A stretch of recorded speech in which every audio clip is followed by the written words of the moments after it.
hasten garen.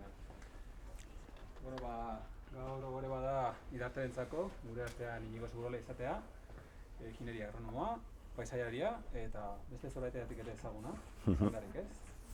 Eta, besterik gabe, zuekin Inigo.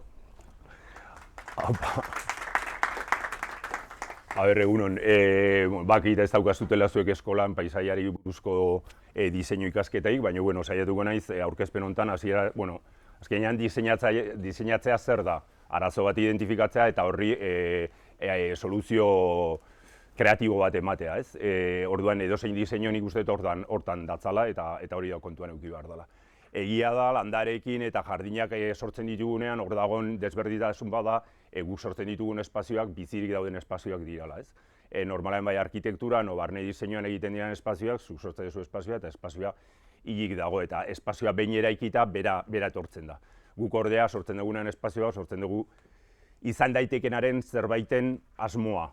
Ez daukazu zehatz mehatz kontrolatzeri zer izango da, azkenean natura bizirik dagoen zerbait delako, eta horrek aldatzen du pixkat diseinuaren funtsa, ez? Paisajismoari dagokionean. Orduan,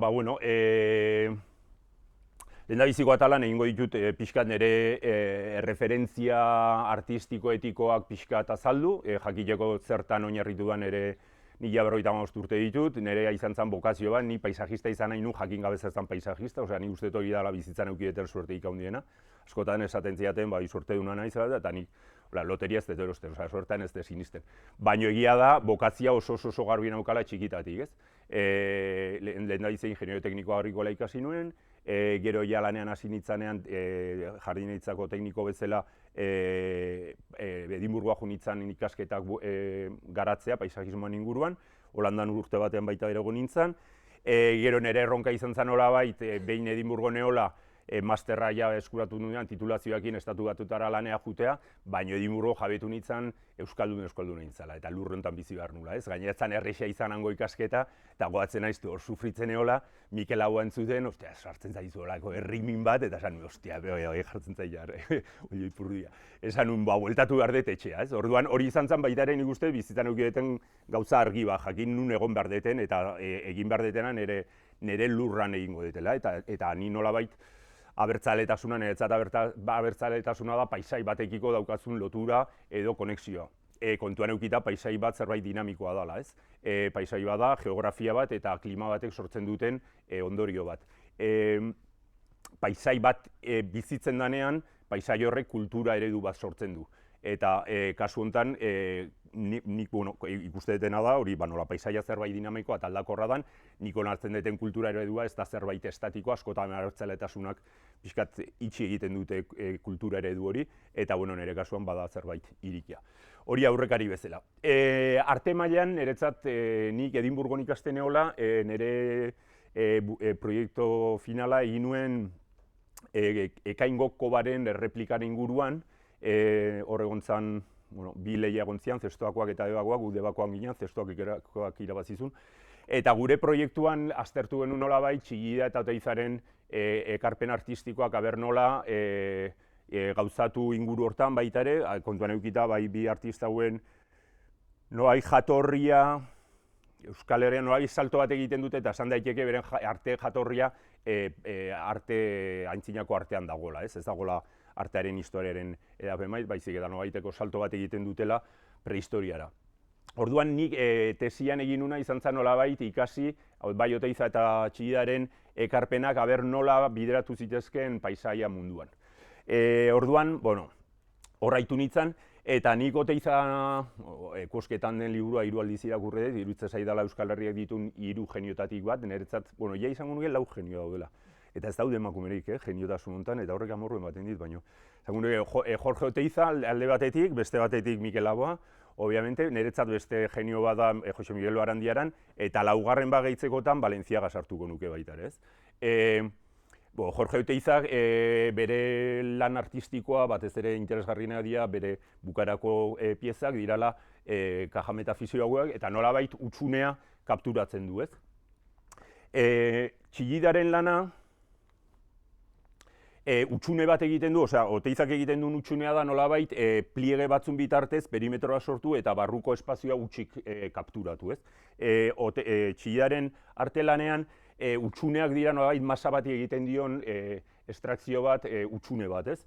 Eta nire konklusio izan zen oso erresa. Ni egia esan, espiritualtasuna barneatu nun ez mezetara juten, txikitatik juten itzalako nera makin, baizik eta Oteiza irakurrita gero jabetu nintzen baita ere egizakio behar degula euki izare espiritual bat. Eta niretzat Oteizaren artelanak lotzen gaitu zeruarekin eta espiritualtasunarekin. Eta uste gizakiok nahita ez bizidun espirituala gehala eta espiritualtasuna behar degula. Nik nire kasuan Otoitz egiten dioten jainkosa Mari da, obviamente, ez da beste zindu beste bat izan. De hecho, ez dut ulertzen nola jainko hitza gizon batean oinarritu daiteken, ez? Jainkosa beharko luke, bai o bai. O sea, si Dios es un ser superior, no puede ser un hombre. Tiene que ser una mujer, por narices. Hori, nik Oteitzatik atera nun konklusioa. Txillidaren artelanak aztertuta ikusten nun, pisua, Txillidaren artelanak pisuan oinarrituak daude, eta horrek nolait lurrarekin konektatzen dula, ez? Eta orduan ikusi nun, dualidade hau, ez? Oteizarekin zeruran joala eta Txillidarekin lurrara noala. Eta gizaki orekatu bat izateko, nik uste bi parte hauek ondo errotuak egon behar dutela, ez? Gero bestaldetik esango nuke, Txillidan ez da artista zoragarri bat, eta nolabait euskaltasunaren rudeza, narraskeria o basteda, ez da nola esan hori euskeraz, lo lleva a un rango de lo sublime, ez? Osea, bere grabadotan nola egiten duen, irutzen zaidala oso ondo eskuratzen dula euskal izaera hori llevándola a un grado de lo sublime. Hori izan zen, eta da, niretzat ardatz bat, eta ni uste edozein personatzat balio duen zerbait, ez? Lurra eta zerua gure bizitzan behar ditugula nolabait orekatuak izan. Gero artelanetan hausnartuz, niri interes asko, oso interesgarriak iruditu zaizkit, denborarekin lan egiten duten artelanak. Eta hasi izan mugimendu bat estatu batutan landarta adibidez nire pixka eta arrotza iruditzen zait, hor artistak egiten zuten lana paisaietan, beren artelanak paisaian jartzen, baina paisai honen eskala handiegia da eta nolabait Ipar Amerikako herrialdean oso ondo oinarritzen da, baina Europarekin ikusten pixkat ez da gola horren lotua, ez? Eta Europan sortzen diran artistak, nik deitzaiet inguru giroan lan egiten duten artistak, landartekoak, eskala txikiagoa batean lan egiten dute, ez? Adibidez, Joseph Beuysek egiten duen Kaseleko Bienalerako egiten duen instalazio bat da, 7.000 basalto harri jartzen ditu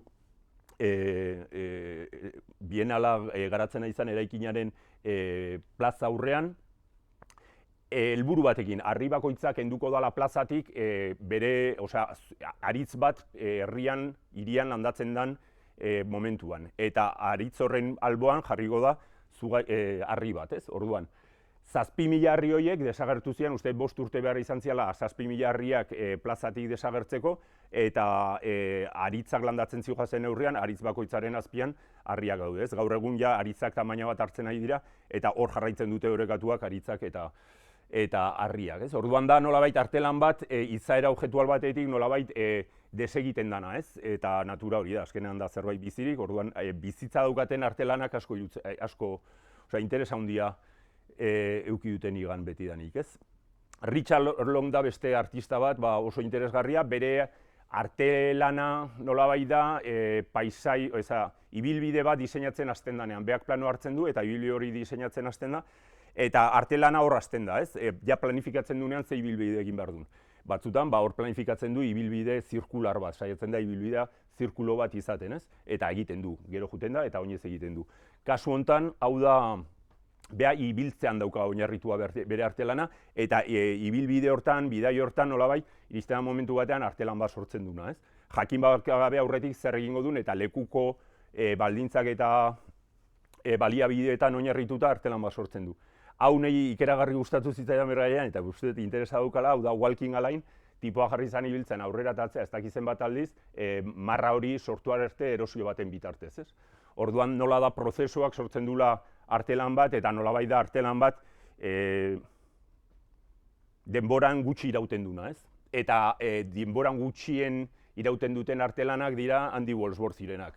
Ez dakit ezagutzen duzuten, baina niretzat hau da, como el sumum del arte medioambiental, bere laranen objektualidadea nolabait jasotzen dalako soilik argazkitan. Kasu honetan, tipoa dago kosta batean, marea bajoa dago, harriak hartzen ditu eta banaka-banaka jartzen ditugu zuitikan, jakinda olatua segituan iritsiko dela, marea gora datorren neurrian, eta olatu horrek marra zuzen hori desegingo dula. Hau da, galeria bateako egindako arte lan bat, harriak hartu zituen eta buztinakin igurtzi eta estali. Jakinda, galeriako temperaturarekin buztin hori hasiko zala pixkanaka zartatzen eta arrautzak izango balira barruko arrautz hori agertzen. Orduan da, artelan bat hasieratik bukaerara bizitza propioa daukana. Berak aurre ikusten du zerbait gertatu daitekeela, ez dakiz ziur nola bukatuko duen, baina hori da nolabait paisaiarekin gehien lotu daiteken artelan bat. Nire kasuan hau da nire iruditzen zait zoragarria, ez?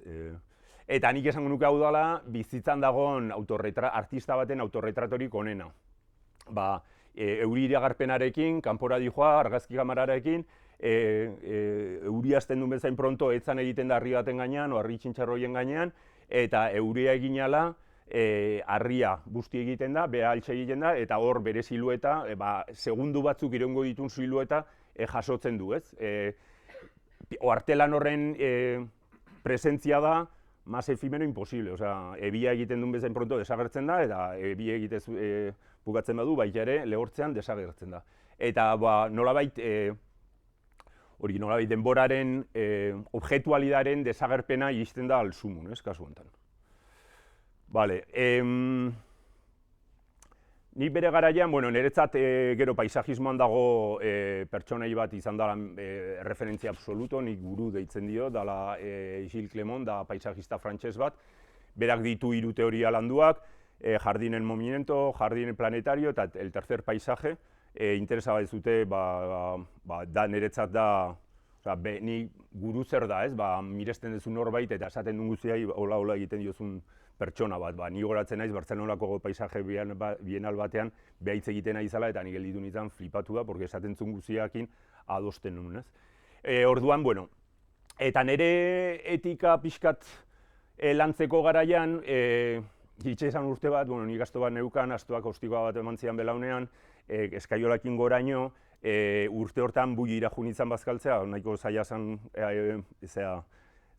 reserva eukitzea, baina nik junitzen eskaiolokin dana. Eta urte hortan zeuten esferifikazio pila bat. Gero dantzan ateratzen izan gaua lagunekin, eta bat zeon urte hortan obsesionatua dana esferak ziala. Izan zen udara bat esferak egon ziala bueltakan nere buruan, eta zen, porke koño esferak dauden nere buruan horren presentez. Eta pentsatuz, iritsi nintzen reflexionta, eta nolabait hau da nik egiten dut ekarpen bat, niretzat asko balio duna, ez? Guk bizi dugun gizartearen eredua, eta igual botereek adierazten dituen gizarte eredua da piramidala, jerarkikoa erabat, ez? Piramide horren goiko puntan dago gizakia gaude, eta badirudi gu gaudela baimenduak munduko edozein baliabide ustiatzeko, nahiaina behian dauden esparru guztiei inungo kasorik egin gabe.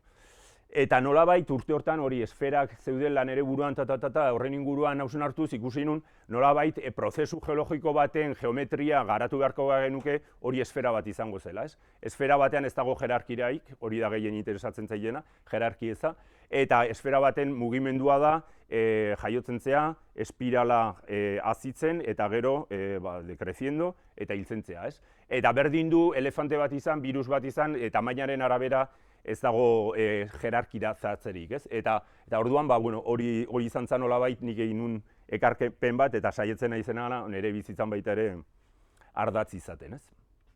Orduan, horiek dira nolabait aurrekari artistikoak eta nire pentsakera oinarritua dagoen esparrua, eta orain ja, azten geha proiektuekin, hau izan daiteke, guk egin dugun proiektu guztietatik arte kutsua handiena zeukan proiektua.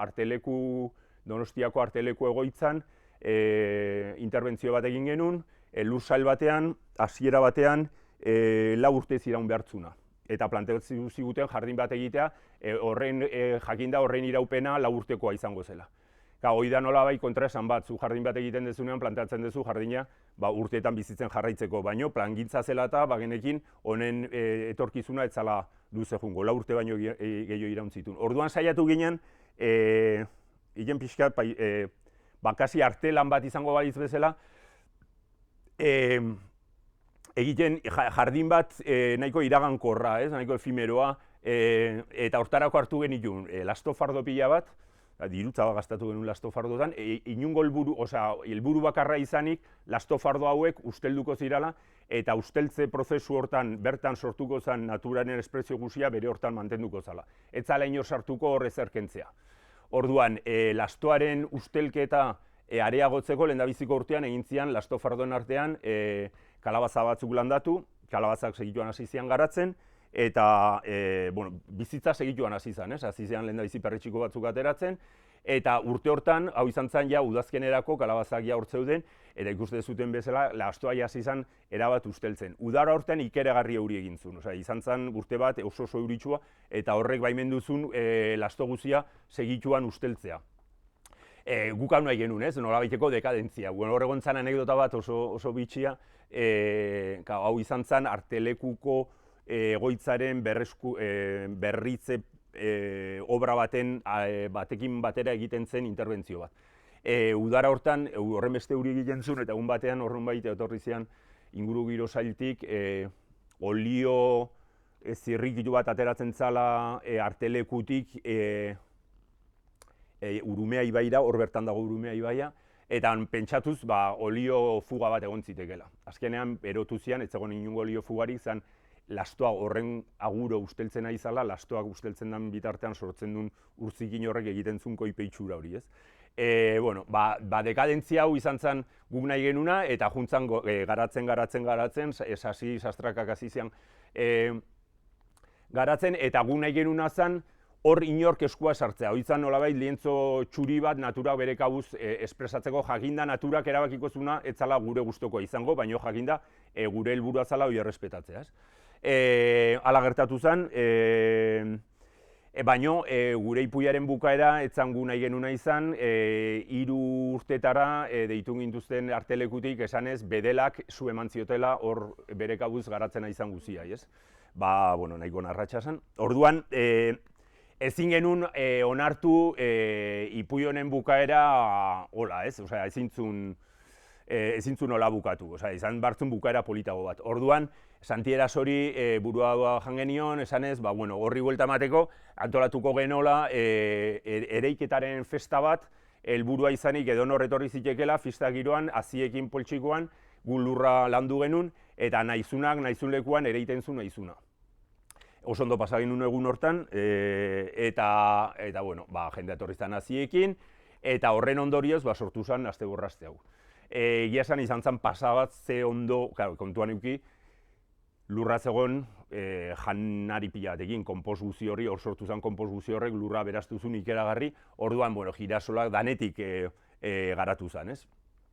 Jendeak, parte hartu zu jendeak etzun sinisten gero gertatzen zanaz, ez? Jutentzian ari, eta esaten, jode, dana dago ikeragarri, dana idazitzen ikeragarri, bentxoriak ateratzen zian, baten marihuana landare batzuk landatu zituen, eta tomate batzuk baita ere, eta hemengo lore hauek dira amaranto batzuk nolabait, eta argazki horrekin gustatzen zai bukatzea historia hau nolabait naturak esaten gaitu, esaten porai, ez?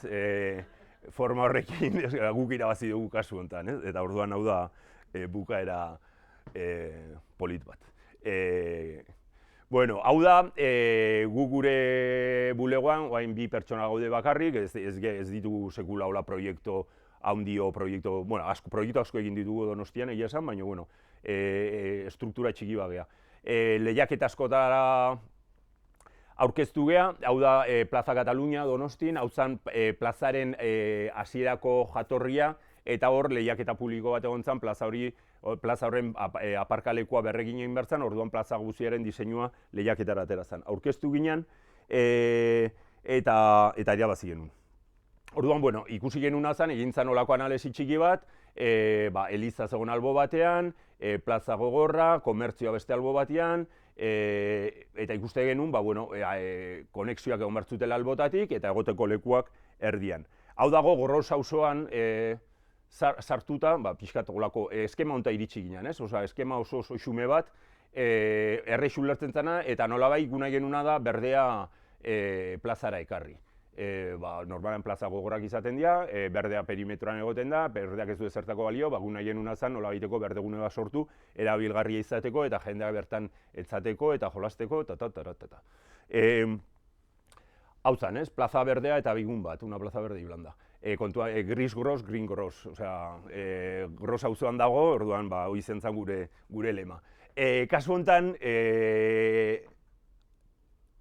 auzoko bizilagunek erabakitzen zuten ze proiektu irabazi behar zuen. Jakinda gure bezeroa kasu honetan auzoko bizilagunak ziala, egin zen esposizio bat, eta guk marrazki hauak aurkeztu genituen. Osea, gure idea zen simple saiatu ginen, idea alik eta xumekien azaltzen nasketarik ez egoteko, eta nolabait jendeari barneratzeko, berdea egon behar zula plazan, ez? Eta irabazi genuen, por mayoria.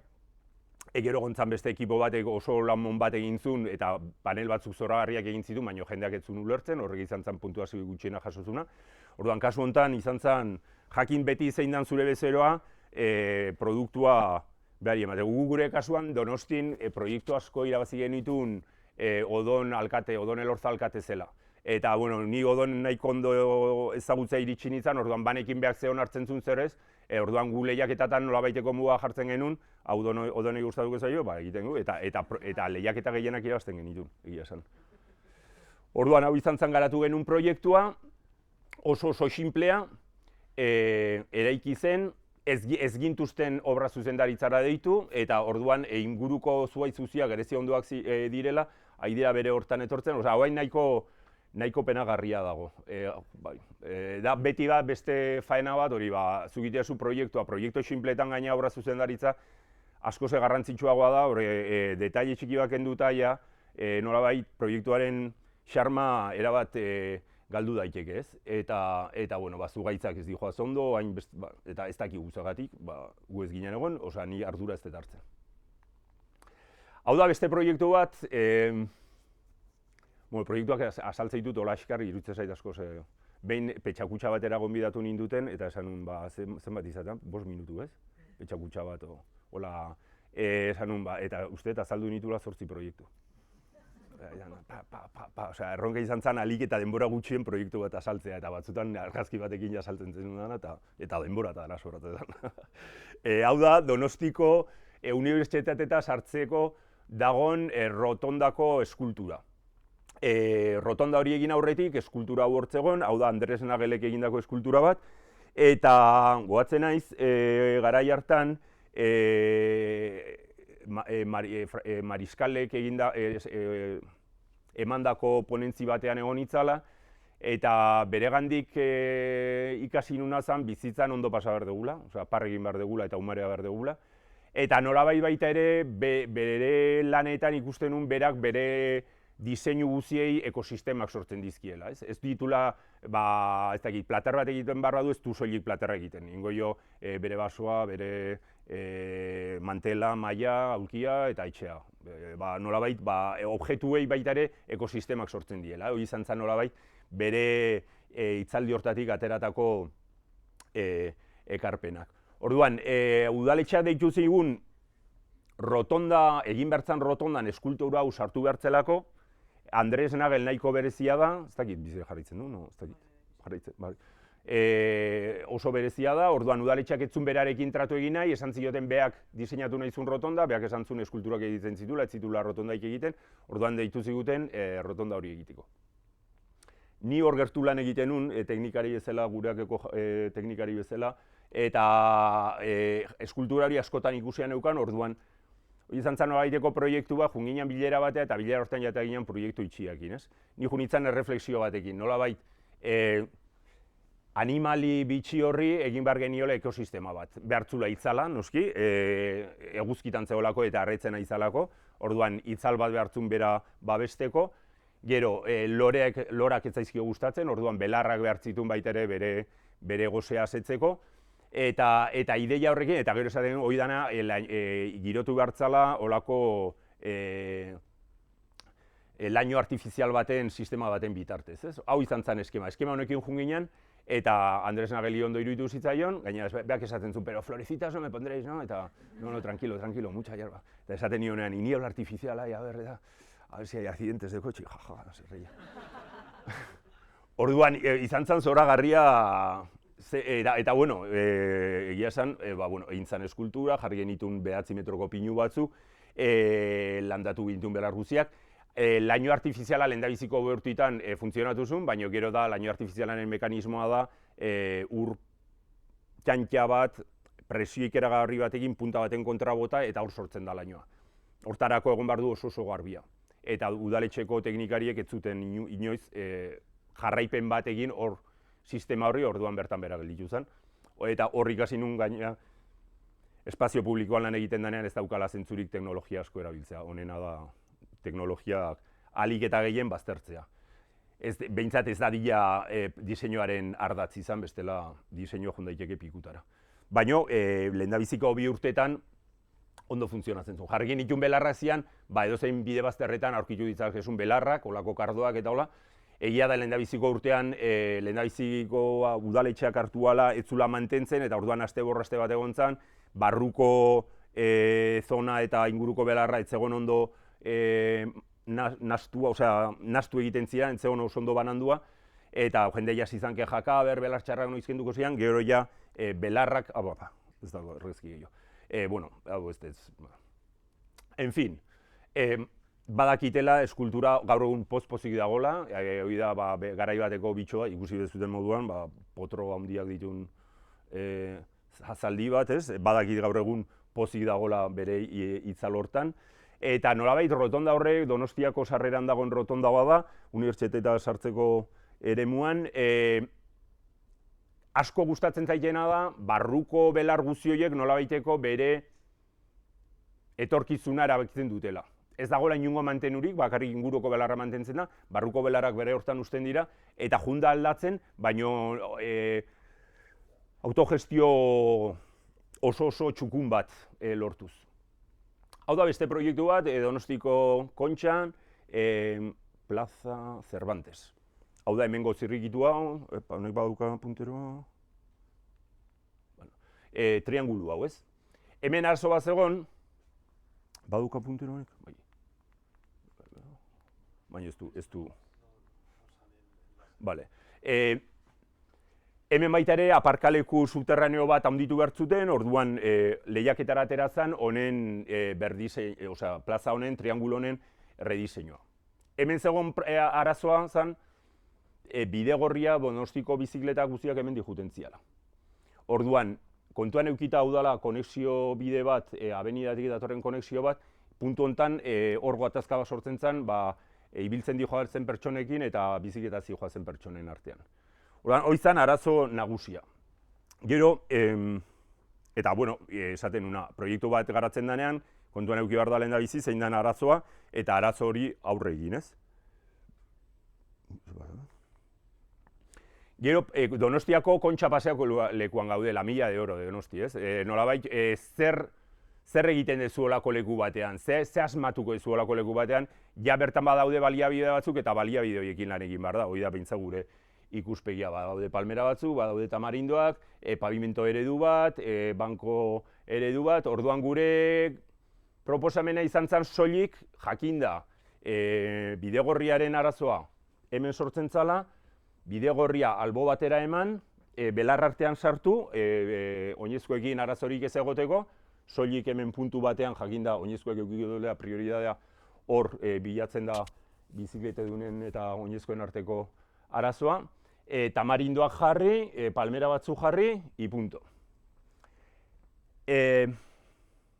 Jon Begiristain, arkitektoa, nire laguna, berarekin egin genuen proiektua, berak juna izun areago. Proiektu honetan gauza gehiago egin nahi zituen. Eta nik garbi esan nion, niretzat ja proiektua honekin bukatzen zala, ez zala gehiago asmatu behar, ez? Jakinda, geuden eremua, Kontxako paselekoa izan da, jan hartu nahiko nortasun daukala, eta hor zerbait sartzea, hor ze asmatuko zu, ja asmatua dagoen guztiakin lan egin, eta kitxo, ez? Lehiaketan eta ora, 30 bat proiektu aurkeztu ziren, eta izan ginen bakarrak Kontxako paselekua berrasmatzen ez genunak. Beste guztietan egiten zian gauza berriak sortu.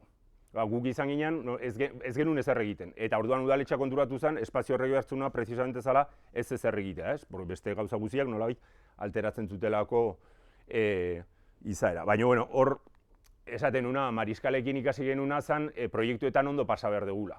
Orduan, proiektu honen oinarri bat zen, Don Kijote eta Sancho Panzaren eskultura hori aurreko plazan bazegoen jardintxo batean, Loreen inguruan, eta nolabait eskultura hori berkokatu behar genuen plaza berrian. Kontuan eukita, plaza Cervantes dela, osea bere omenez egindako plaza bat, orduan eskulturari derrigorrez egon martzun plaza berrian. Orduan, ondo pasa genuen, pentsatuz, Don Kijote eta Sancho Panza Donostira etorri izan barian, El Quijote, El Quijote, liburuan. Zein izango zen, Don Kijotek eukiko zuen aluzinazioa, ez? Ziur aski hori, Kontxako pasealekuan, bere zaldiakin eta beste txiki potolo eta astodoan zijoan lagunakin zijoala, Kantauriko arrai guziak ateako ziala beha mehatxatzea eta hemendik joateko esatea, ez? Pixkatola, como reivindikatibo. Orduan bururatu zitzaigun egingo geniola peana bat, dana arrai forma desberdinekin, nolabait agresio hori irudikatuko zuna, ez? Akabo ez genio horri kontatu, hau zan gure barruan erabiltzen genuen diskurso bat ondo pasatzeko, gu egin genuen pena bat horra, eta bueno, kolo, eta erabazi genuen. Orduan, bueno, plaza honen obra zuzendaritza baita ere kendu ziguten, baino, pieza hau egiteko beharrezkoa zen gure parte hartzea, eta odoren nahizun pieza hau. Orduan, artista den lagun bat, oso artista ez da gehiago gustatzen zaio oso ondo modelatzen du, baina behai erabakiak hartzea asko kostatzen zaio, orduan berarekin elkarlanean erabaki genuen pieza hau egingo genula, eta prozesua izan zen oso polita. Junginan lehen da biziken merkatura, erosi genitun arrai pila bat, arrai freskoak, hoiei moldeak ateratzeko. Arrai guztien moldeak atera, gero argizariakin molde horiek bete eta egin positiboak, ez? Gero beak modelatu zituen reliebeak gehiago garatzeko, eta junginan nolabait peana hori antolatzen gero fundizioera emateko, ez? Hau da, fundizioera eman aurretik pieza bat egiteko, behar dezu hori argizariakin sortu patroia, eskala bat batean, eta gero hori fundizioan egiten da, momentu hortan junginan alfartera, oso interesgarria izan zen, prozesu guzia, astuta daukat orain, baina bueno, oso ondo pasa ginuen, hori dira legatzak, nolabait legatzak izango dira Don Kijote eta Sancho Panza erasotzen duten arraiak, ez? Besteak daude hor, orduan, hemen ura egongo zen, gainean Don Kijote eta Sancho Panza, eta egia esan, bueno, jazta, hor dago.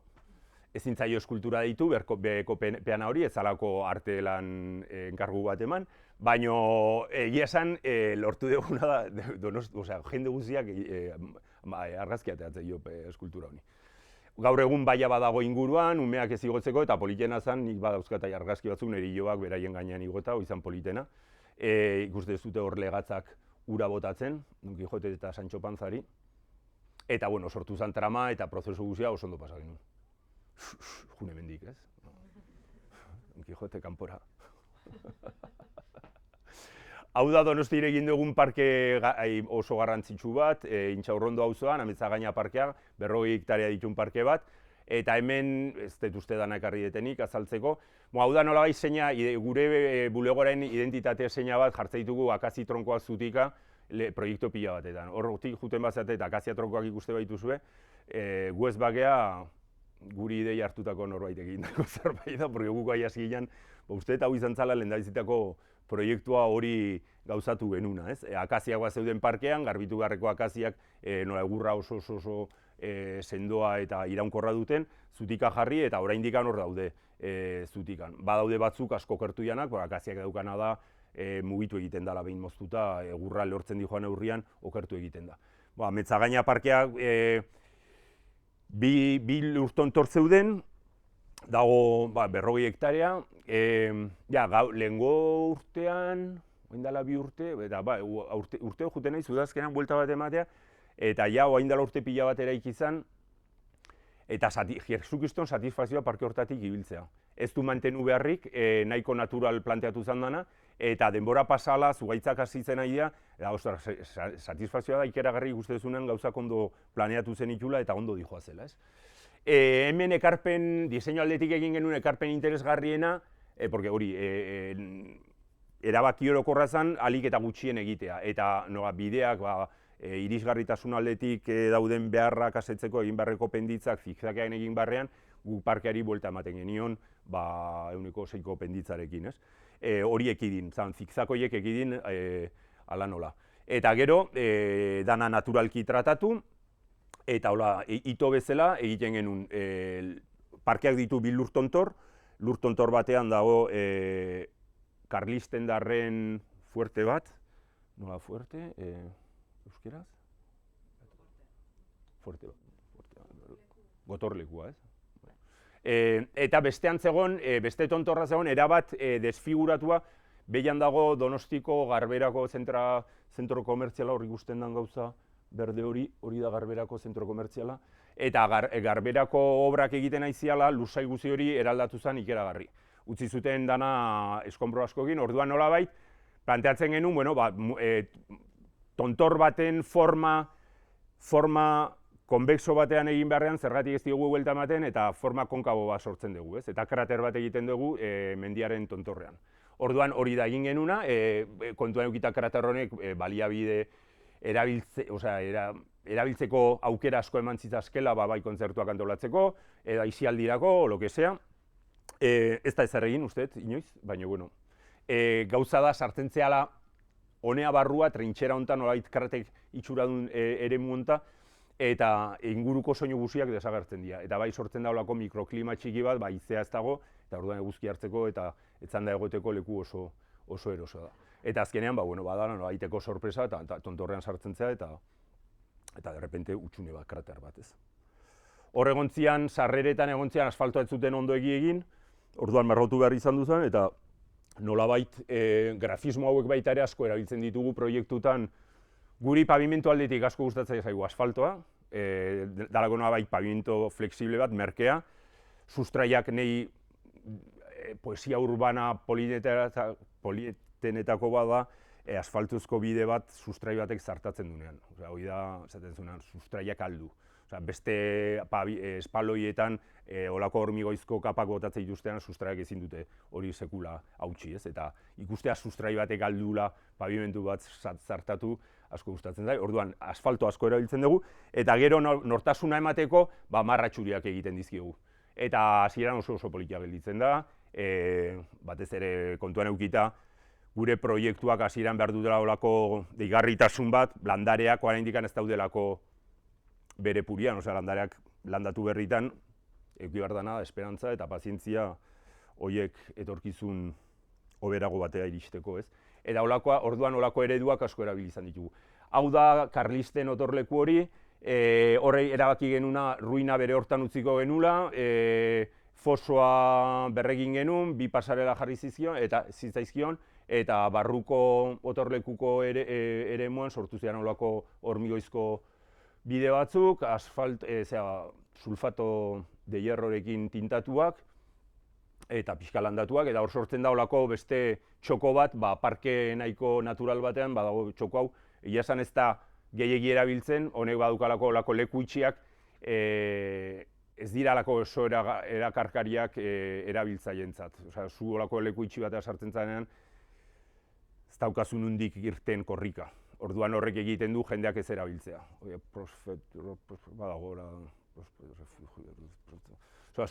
Hori da, askotan parkeak diseinatzen ditugunean eta kontuan edukita lekuan arazo sozialak egon daitezkeela, saiatzen gara segurtasun ereduak sartzen proiektuan, eta hori da nolabait parkera sartzen den pertsona batek ikusi ahal izatea nondik irten daiteken arazo bat egongo balitz, horrek nolabaiteko subkontzientean segurtasun sentsazio bat sortzen duelako, ez? Kasu honetan ez da oso erabilgarria, baina polita gelditu zen. Hau da,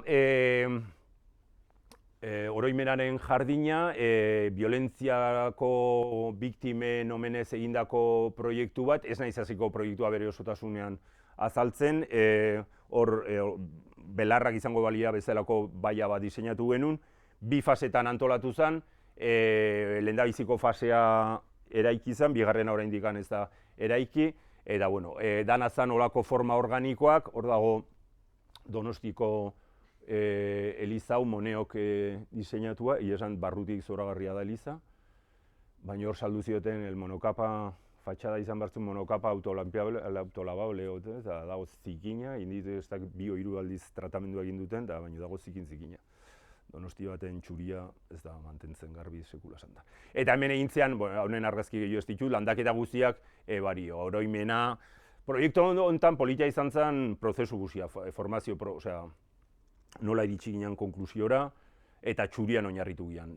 Dana lore txuriak, eta baina ez dauzkat argazki gehiago, osea, gero hor inguruan plazak, holako hau da plaza bat, hemen auzo hortan, Loiolako auzoan 3 plazen proiektuak egin genitun, honek ez dauka gehiagia azaltzeko, polita. Hemen, hemen gertatzen gauza bat, hemen, korten altzairua, bankuak, holako zerbait atomizatua egin jendea goteko, zugaitzen hortasuna magnolia hauetan oinarritu, palmera, osea, vegetazio aldetik baitaren naste gehiagia ez egin, eta hemen gustatzen zaitena da, jarri genitun luminari hauek, ja, como la guerra de las galaxias, hola, txurro batzuk gorateatzen dianak, eta erabaki genitun, kontuan eduki gabe, fatxadak ze kolore edukiko zuen. Eta politena da, mimetizatzen dira fatxadakin, osea, grisa eta txuria azkenean desagertzen dira, ez? Eta gauaz bai pizten dira, eta bere makil, argi makil horiek sortzen dira, baina bestela egunean zer desagertzen dira, eta batzutan olako txiripak sortzen dirala, ez? Hau da proiektu bat Oñatin egin genuna, haurren jolasa, baino ez konbentzionala. Proiektu hau egin genunean, jarri genuen karteltxo bat, nun eskatzen genien gurasoei esartzeko. Hau sala soilik gazteak sartzeko eta gazteak jolasteko. Beti haurren jolasguneak, haurren jolasgunetan, jolas altzairutan, erabili izan dira kolore oso argia, oso bizia, gorria, urdina, eta nik bromaz esaten dut, umeek duten, gaur egun duten ansiade o hiperaktibidade guzti hori dela horren beste kolore ezin dituztelako kudeatu beraien burutan, ez? Horrek erotzen die. Eta nolabait gure erronka izan zen, koloreirik gabeko parke bat egitea, beltza eta txurian oinarritua, eta pixka psikodelikoa. Horrek beste modu bateko jarrea erakartzen zuen. Orduan hemen ez dago egurrezko tipi bat, enbor batzuk zutikan, iturri bat, olako harritxo batzuk gomakin estaliak, pneumatiko batzuk landarekin, txirristra bat, gero hor parkearen gordelariako hor pago trasmotxo batzuk lehorrak zeudenak ekarri genituen eta hor sartu genituen olako hormigoizko eserleku hortan. Eta hemen jokua da batez ere txuria eta beltzan artean, ez? Baratzako pikua deitzen da parkea, eta, dana baimendua zegoen, honek ez zeuzkan legerik. Gauza da, gazteak beraien kreatibidadea garatzeko parke bat. Gurasoen sarrera debekatua, kontuan edukita hau pixka sartuta dagoela auzo batean, gurasoak gelditu bartzian hor goiko partean eta gazteak barruan sartu. Txirristra zabalonek arrakasta asko eduki du. Arrakasta izan zen ikeragarria. Segituan hasi zian dana bandalizatzen. Izan zen dana baimenduta zegoen, hori. Eta egia zen, hor jarraitzen du, eta olako jolasgune ereduak gero eta gehiago jartzen ari da modan, aia garatzen nolabait, eta batez ere eskola gunetan. Orain badaukagu Oñatiko eskola batean baita ere proiektu bat, hori ez dut egarri, baina da nolabait kontuan edukita Hamaiketako orduko jolasguneak daudela futbolean oinarrituak, normalean izaten dira zelai, lur asfaltatuak, eta hor futbol zelaia, eta orduan errekreoan dauden gazteak futbolean jolasten dianak dira erregeak, eta besteak daude periferian murgilduak, orduan hor badaude desoreka batzuk. Ni izan bere garaian periferian gelditzen zen horietako bat, orduan ondo ulertzen nuen eredu. Eta orain eskola hontako egin dugun diseinua, asfalto ereduko eren bat, azaleraren eren bat, berdez betetzen dugu eta zirkulotan oinarritzen gea, azkenean zirkuluak espazio jerarkikoak eta tamaina ezberdineko espazioak sortuaz, norberak bere espazioa bilatu dezan, ez? Eta bueno, hori da proiektua, ez dakit noiz egingo da, baina bueno. Eta hori gaur egun aurrera joan zerbait da, ez? Gero eta kontzientziatuagoak daude olako gauzak behar dira. Gero, jardin pribatuen inguruan, gure bezeroen artean ditugu lana lortzeko modua izan da proiektuak lehiaketatara aurkeztu eta lehiaketak irabaziala proiektu horiek garatu, arkitekto eta ingenieroekin kolaborazioan proiektua garatzea baita ere, eta gero tarteka jardin pribatuak. Jardin pribatu bat egiten danean, proiektu publiko batean gure bezeroa da auzo hortako bizilagunak edo parke hori nori zuzendua dagoen hori aztertzea, hori da kontuan eduki behar den zerbait, ez? De hecho, gure 3 helburuak beti izaten dira proiektu publikotan helburu soziala, nolabait auzokidei espazio publikoare baliko duten pertsona horiek dituzten beharrak asetzea, beste helburu bada ekologikoa, kontuan edukita naturgune batek beti ere aukera ekologikoak ematen ditula bai animali, landare eta bizidun desberdinei, orduan hori bermatzea ahalik eta gehien, eta nolabait helburu estetikoa. Hori dana modu estetiko erakargarri batean egin, momentuko espresioa kontuan edukita, ez? Bezero pribatuekin iristen zearen leku batea, ulertu behar dezu lekua eta ulertu behar dezu bezeroa. Bezeroaren nahia ondo ulertu behar dezu, egiten diozun proposamenak aurrera egiteko. Kasua ustez izan zala, lehendabiziko aldia, ni normalean, uste nahiko psikologo naizela, porque lehendabiziko harremana eta gero bezeroekin, gero bulegora iristen naizenean, ja praktikamente diseinua ja garatu egoten da, ja badakin hundak nora abiatu behar naizen, ez? Eta ez ditu gure uste askorik izaten.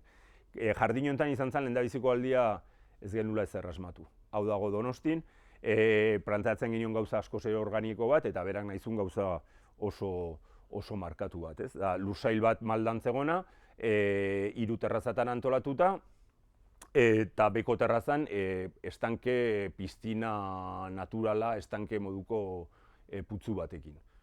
Oso markatua landaketa guztiak marra zuzenean, eta hemen daude mis dos amores profesionales fieles, ez? Hemen dago belar bat, Penisetuna lopekuroidez, ezagutu nuen ezkeostik beti erabiltzen den proiektutan, eta hortensia txuri hori, landare txuri hori da hortensia nabel, hori jartzen ditut proiektu gehienetan. Oraindik ez naiz aspertu behar oso eskuzabalak dira, oso eskuzabalak.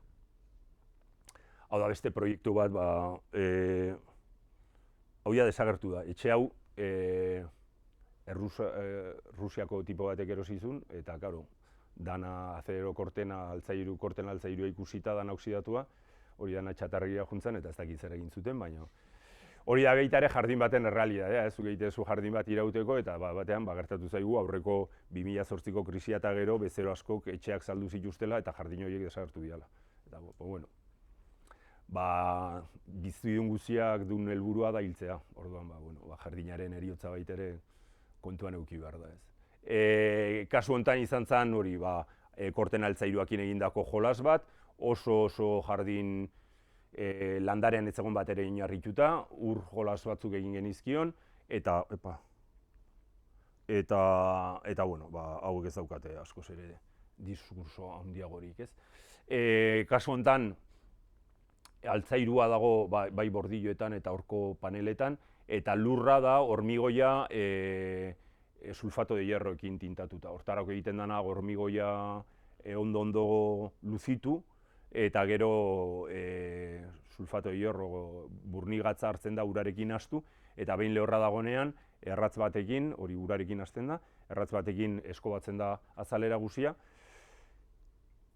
burnigatza oksidatu egiten da, eta horrek azalera tintatzen du, eta oso politia gelditzen da. Iraupena izaten da 2 urtekoa, gero berriro egin behar da. Baina da nolabait, eta hau izan da urtetan erabili dugun patroi bat, ez?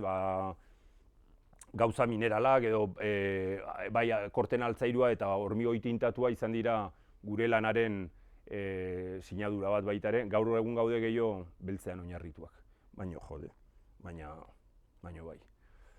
Hau da beste jardin pribatu bat, bezero hau zen, me enamorau de las antigüedades, pesau, bere itxea juten itzan guztietan, zeukan ankla handi bat, beste egun batean izten zen, eta hau erosizula, ez eskalera de karakol, jardina jarri bartzula.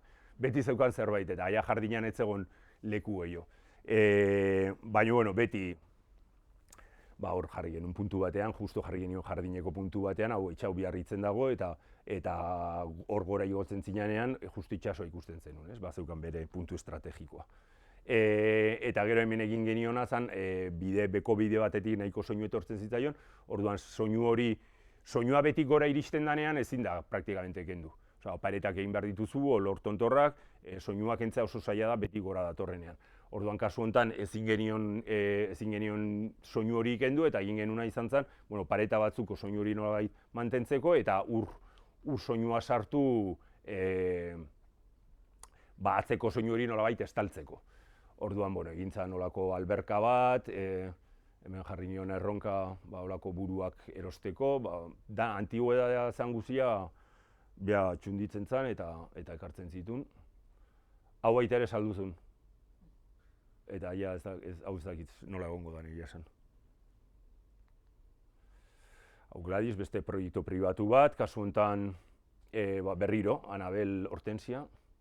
Hemen egin genuna zen, normalean jardin bat egiten danean garrantzi asko dauka belarra eta landaketen arteko muga definitzea.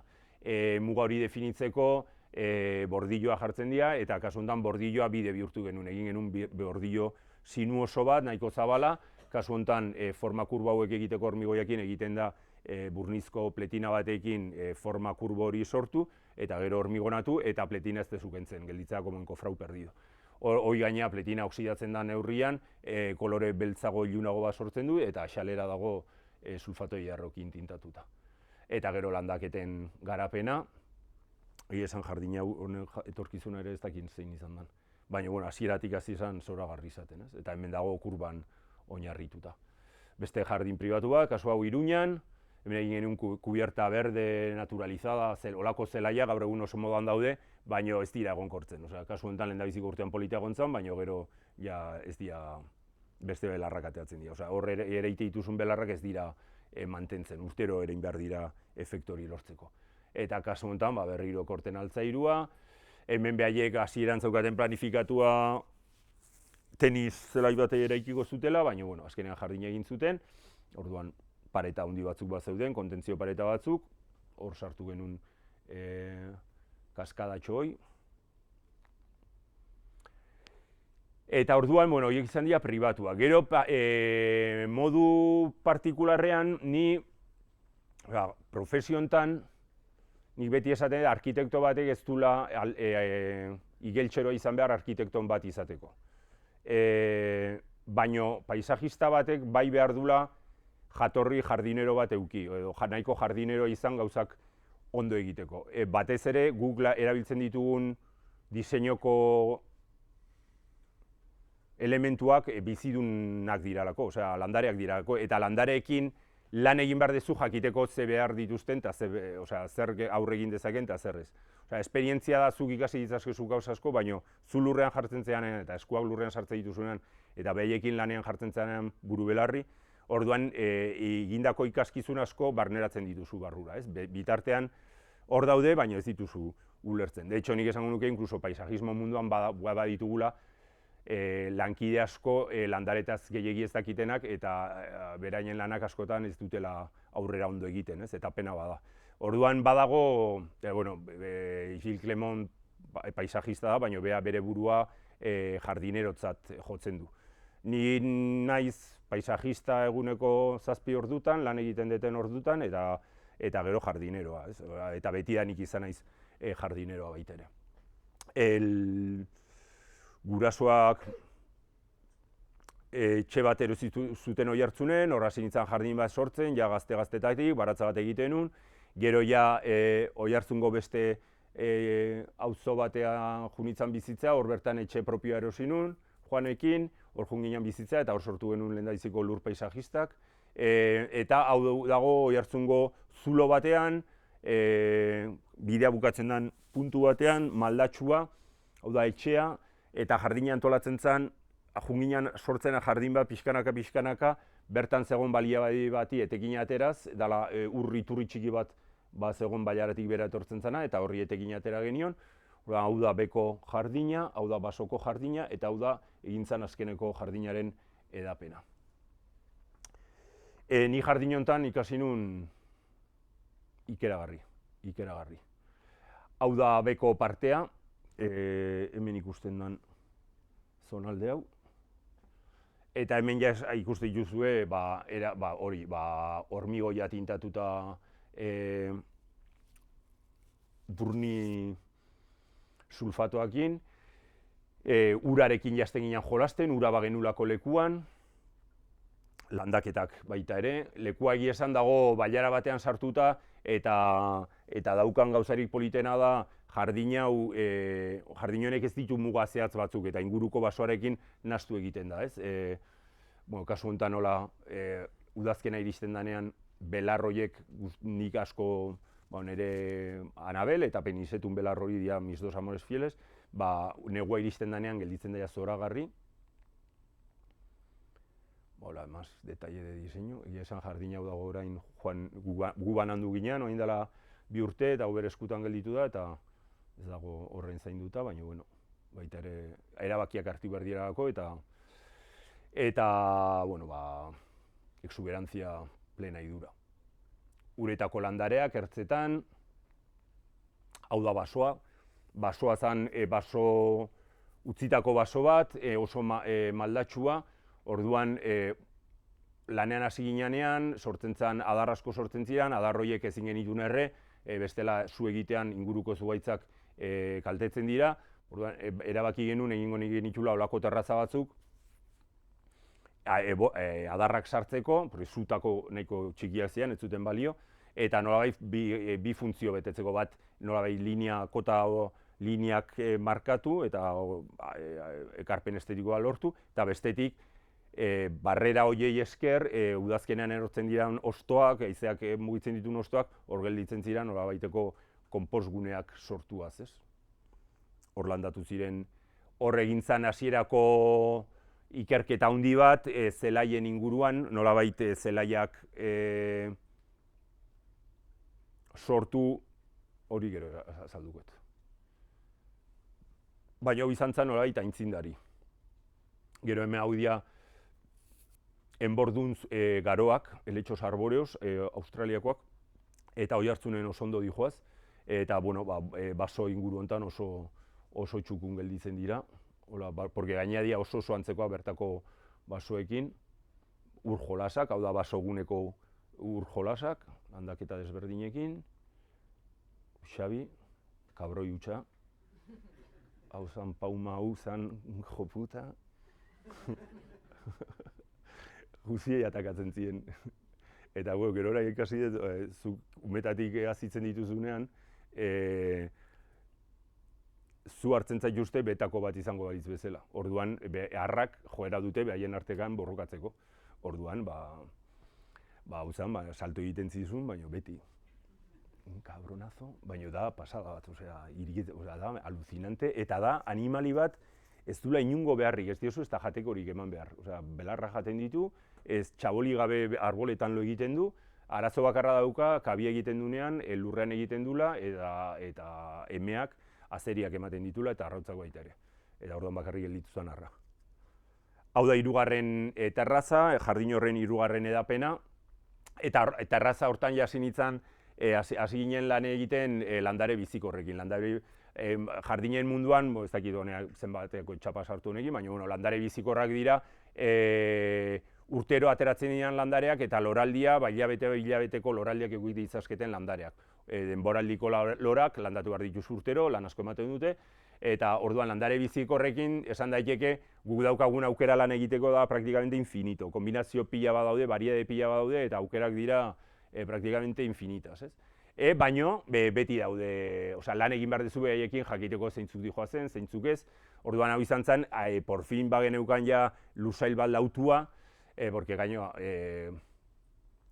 Newton gorrotatzen da, grabedadea ez dakizagatik asmatu zuen, dana erortzen da, askotan, maldan badaude landaketak egite duzun maldan, eta landareak, grabetateakin makurtu eta erori egiten dira, eta orduan lursail lau batekin, ja aukera zen landare hauekin erosoki lan egiten hasteko eta kombinazio desberdinak garatzeko. Oso zaila da, holako eskemak egitea da dagoen gauzik zailena, kontuan eukita da, argazki hauek ateriak daudela momenturik politenean, gero badaudela momentu asko ez daudela horren politiak, interesa eukitzeko gero uztartu behar dira landaketa desberdinak, denboraldi desberdinak loratzen diren landaketak, interes hori luzatzen juteko, eta hori ondo egiteko behar dana da esperientzia asko. Hau da, leku berdina, urteko momentu batzutan txurira jotzen duna, beste batzutan txuria eta urdina, beste batzutan txuria eta horia, eta egia esan, puri-purian daudenean, bere osotasunean daudenean, da zoragarria egiten ditun baldintzak. Eta hau, ja terraza hortan sortu genuen negutegi txiki bat, zoragarria, orain gaixoa dago nahiko matxakatuta, leio, kristalezko leio, egur eta kristala zuten leio eta ateak birziklatuz. Egin genuen egurrezko egitura bat, guk sortu genuen, eta leio eta ateak birziklatuz, sortu genuen negutegi txiki bat, bi alturatan, eta etxea justo hor negutegian atzean dago, etxea ez da ikusten zuen lekua da nahiko basotsua, eta oso politia gelditzen zen, eta hor barruan, kasi da como un pabelloncito, ez? Erabilera, negutegi bezala erabilera ez zuen horren handia, baina leku bat egoteko euri egiten zunean, aunque euri egiten dunean etzea jardina atatzen. Normalen etxean gelditzen zea, baina politia dagoela. Egia esan jardin honen garapena ez da, momentu honetan ez dago hola, hori izan zen, momento pletoriko, hori izan zen nolabait, proiektu honetan sartu aurretik egindako lan pertsonala. Eta hemen sartzen gara Lurgardenekin. Lurgarden da, oain dela, lursaila erosi izan oain dela 18 urte, etxeara ginoa zela, hori hartzunen Iturrioz hauzan, etxeara ginoa zela, lursail baten alboan, behin topatu genuen, guri etxea saldu zigun emakumea, eta arek esan zigun, bakin hitz egiten, esan zigun lursail hori salmentan egon zitekeela. Lursail lau bat, erreka zoragarri bat alboan, eta hori, zibilizaziotik gure etxera 2 kilometro lehenago. Gugina 4 kilometro mendian sartuta, eta hau zegoen 2 kilometrota. Orduan zan, hau bai erosi behar dugu. Izan zan gaina lursailera sartu, ikusi lursailak zeukan energia eta lautasun hori erreka bai erosi behar zen. Eta erosi, gure bulegoa etxetik ateratzeko, gure ordu arte etxan lan egiten genuen, bulegoa etxetik ateratzeko, gure egoitza berria egiteko, eta horri lotuta, izaera publiko bat izango zuen jardin bat sortzeko. Como un jardín de jardinas, hori izan zen erronka. Orduan, hau da Donosti, hor dago Oiartzun, eta gu gaude ikuste zuen moduan, hemen ikuste daia baso, gune batean sartuak, ez? Hori da kokapena, ez dago, hori 2 kilometroko hormigoizko pista behar dira, jardinera iristeko, baina gaude pixkat hori baso zinguratua, ez dago zelai gune batean, eta da leku itxi bat. Orduan, jardina antolatzeko, euki ditugun ereduak, horako lursail batean jardin bat antolatzeko, 2 hektareako lursail bat garbi geneukan, izan batzula, un jardin de jardines, esaten dana, jardin de habitaciones. Ereduak dira hauek dira, hau da Hitchcock Manor, dagoela Erresuma Batuan, Inglaterran, da jardin bat, jardin de jardines, ikuste zuen bezala, geometria ortogonal bat, marra zuzenak, karratuak, espazio desberdinak, eta espazio bakoitzean daude landaketa kolekzio desberdin batzuk, orduan zuzoaz espazio batetik bestea zeharkatzen dituzu espazio desberdinak, eta bakoitzan tematika desberdin bat garatzen zen. Orduan, hau eredu hontako jardin bat sortu nahi genuen, 2 hektareako lursail lau hortan. Hoi zan nolabait erreferentzia. Beste erreferentzia bat, hau da Le Jardin Plume, hau dago Normandian, Rouen hirian, niretzat da ikusi duten jardinik politena.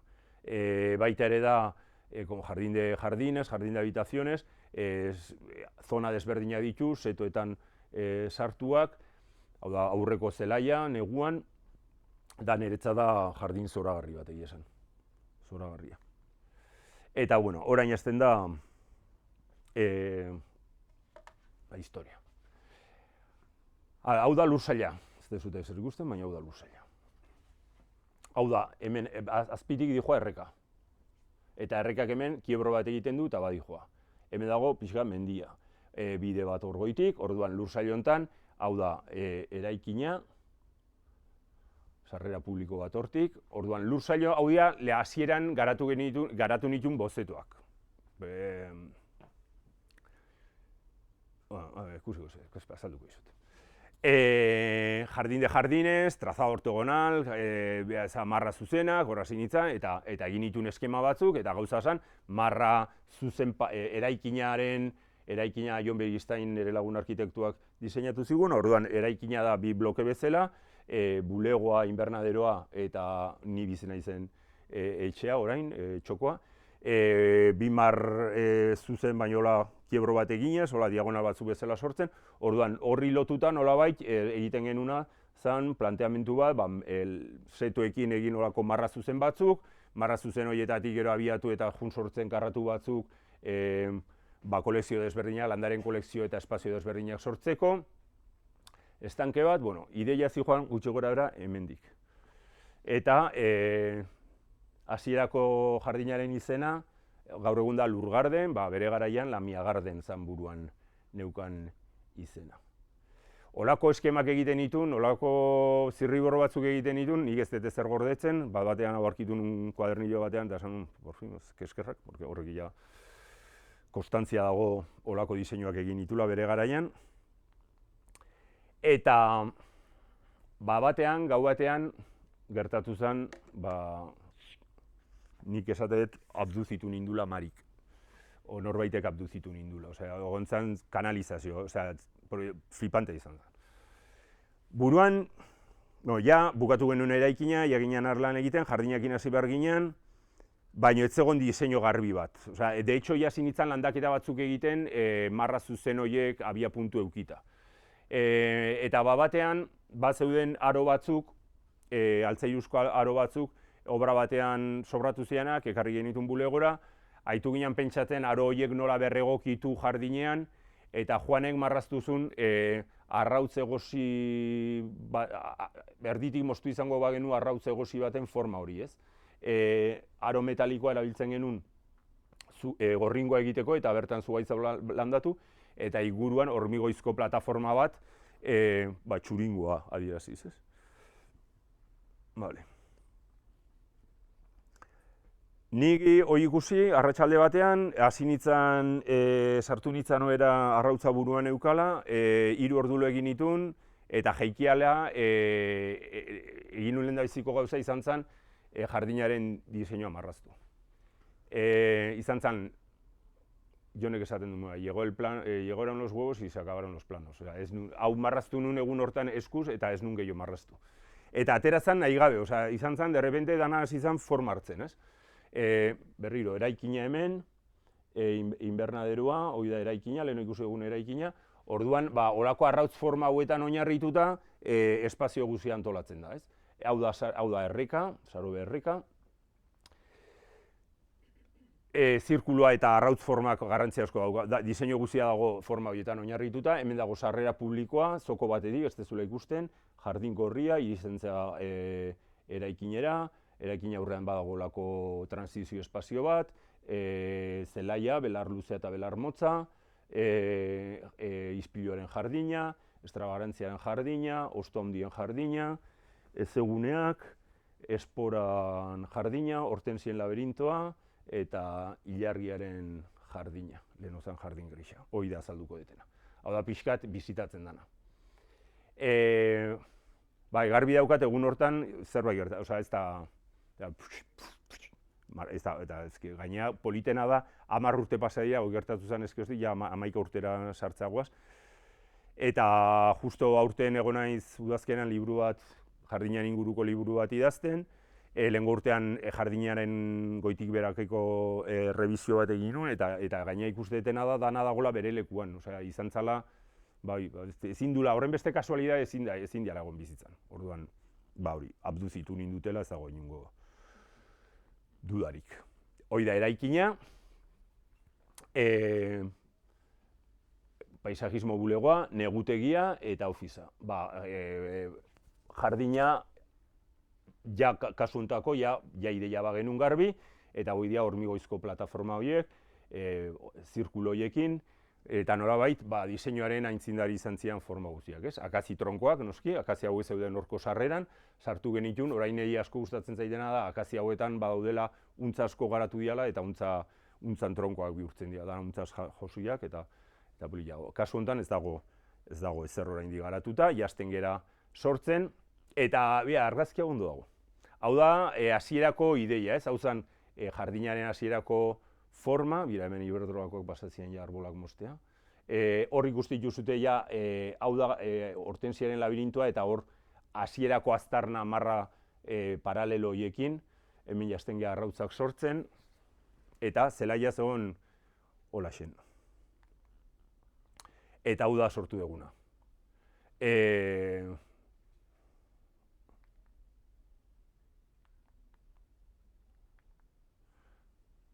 Hau da. Baina esan da, nik esatet que es como si hubiese adoptado quintillizos dependientes.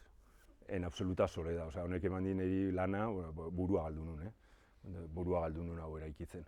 Ia ideia garbi zegoen, hasi hartzan lan egiten, orduan, hau da jardin gorria, sarrerako jardin gorria, eraikina, zelaia, ispilu jardina, extravagantzia, osta handiak, eguneak,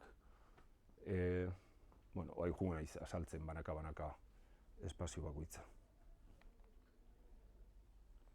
Ikusten da ingurunea nola dandana basoz inguratua.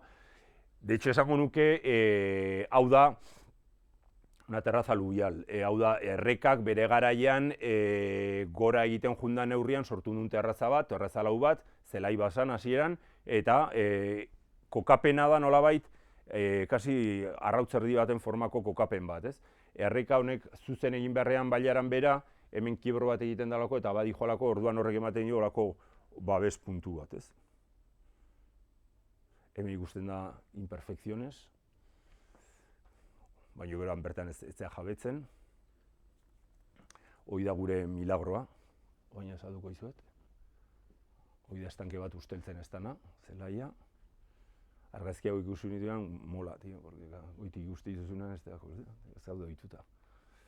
Ordan hau da sarrera. Sarrera ez du zer ikusi, sarrera sartzen zea bidea jaisten da eta bailararen azpi batean hor bukatzen da bidea. Bada leku harritsu bat, hor landatu nituen garopila bat, enbordun garopila bat, eta badi joaz goraka azten. Sarrerak baduka bere magia, porque hau dira Australetik datozen enbordun garoak. Bertakoen oso antzekoak, baino tamainaz dira ikeragarriak, eta hau ja gaur egun honek ja baduka metro bateko tronkoa. Hau dago, oin dela 4 urte ateatako argazki bat izango da, 3 urte, eta bazida ikeragarri. Orduan da sarrera bat, nun ez dezu ikusten nora zoazen. Hor dago atea, eta hemen eskubita erreka. Hau da, erreka hontan, jardina eginda gero, lehen oin dela 2 urte, oin dela 2 udara, aurreko udararen ez aurrekoan, nik badaukel sorgin bat, hildakoak eta olakoak guzak ikusten dituna, ez? Jardina etorri zen, eta flipatu nuen esan zizkidan gauzekin. Esaten nizuen, jardinaren izena hasieran Lamia Garden izan bertzula, hemen ginala, hau da putzu bat, sarrera egiten digun putzua, dela putzu zoragarri bat, sorginak esan zidan, hor badagola Lamia bat. Beak ikusten zula, el espiritu de una señora que habita sitios de buena energía, hori Euskal Herrian betidanik izan da, Lamia bat. Eta gero da puntu bat, etortzen zaizkigula, beltzaran bat etortzen da, rituales de magia negra egitea, eta hor zubian azpian aurkitu izan ditugu oiloak burua moztuakin, kandelak eta holako gauzak, eta hori da lanzar el mal de ojo, ez dakit zer, orduan hori erabiltzen dituzte energia ona daukaten guneak. Bueno, puntu honetan badirudi energia ona dela. Egia esan, bai, hori ez ukaezina da. Hau da jardin gorria. Jardin gorria da olako pasillo bat eraikinara ekartzen gaituna. Jardin gorria, kolore gorria erabaki nun, nik jardinean tematizazio egin nun hasieran koloren inguruan. Kolore gorriarekin ez nun lan egin nahi, gorria askotan oso agresiboa dalako, baina ikusi nun jardin pluma bizitatzen, ikusi nun gorriarekin nola lan egin behar dan. Gorriak eskatzen du berde asko, granateak eta gorriak izan dituzela puntuak, ez?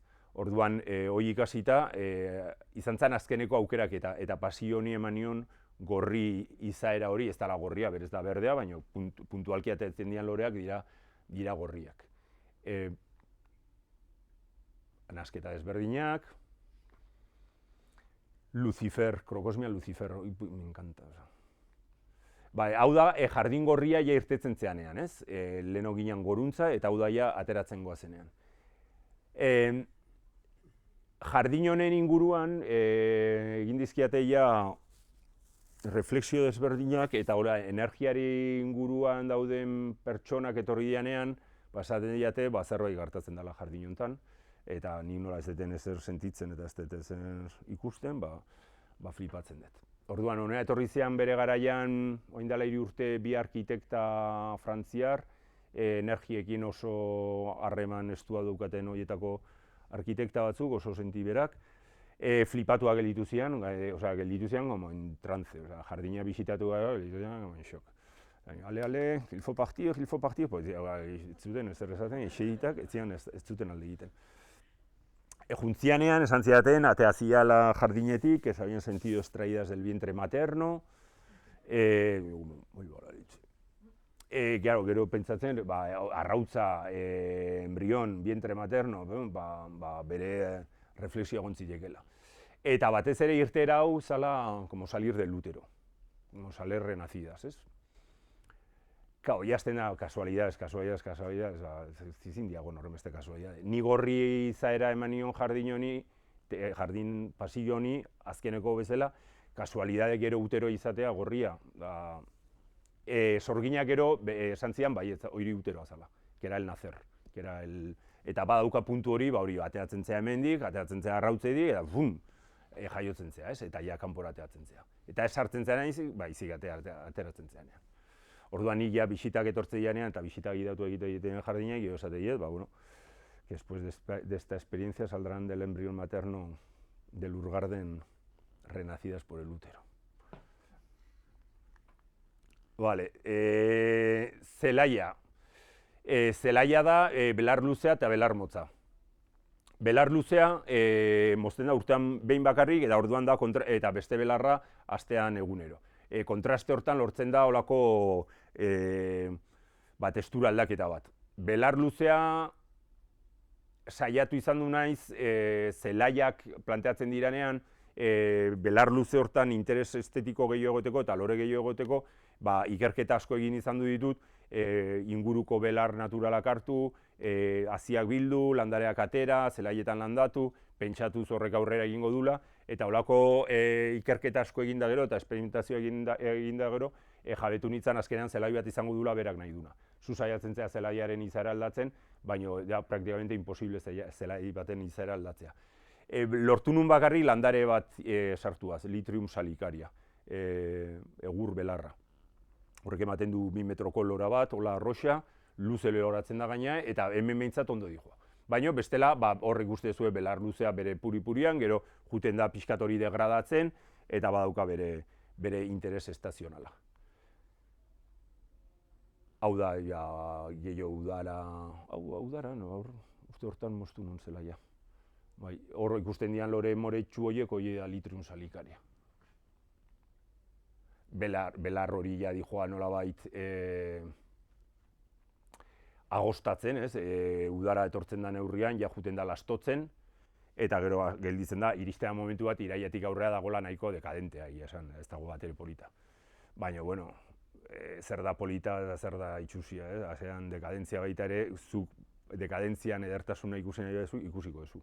Eta politena da gaina irailetik aurrea, goizeko intza gertatzen hasten den neurrian, belar luze hortan ateratzen dira irudikatuak, armasareak, goizean da pasada bat hortik jutea.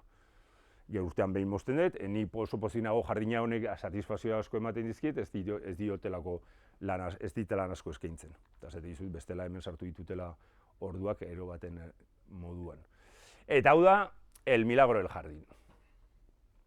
Hau da, ur estanke bat, borobila, 8 metroko diametroa daukan estanke bat, sakonera edukiko du bat 40,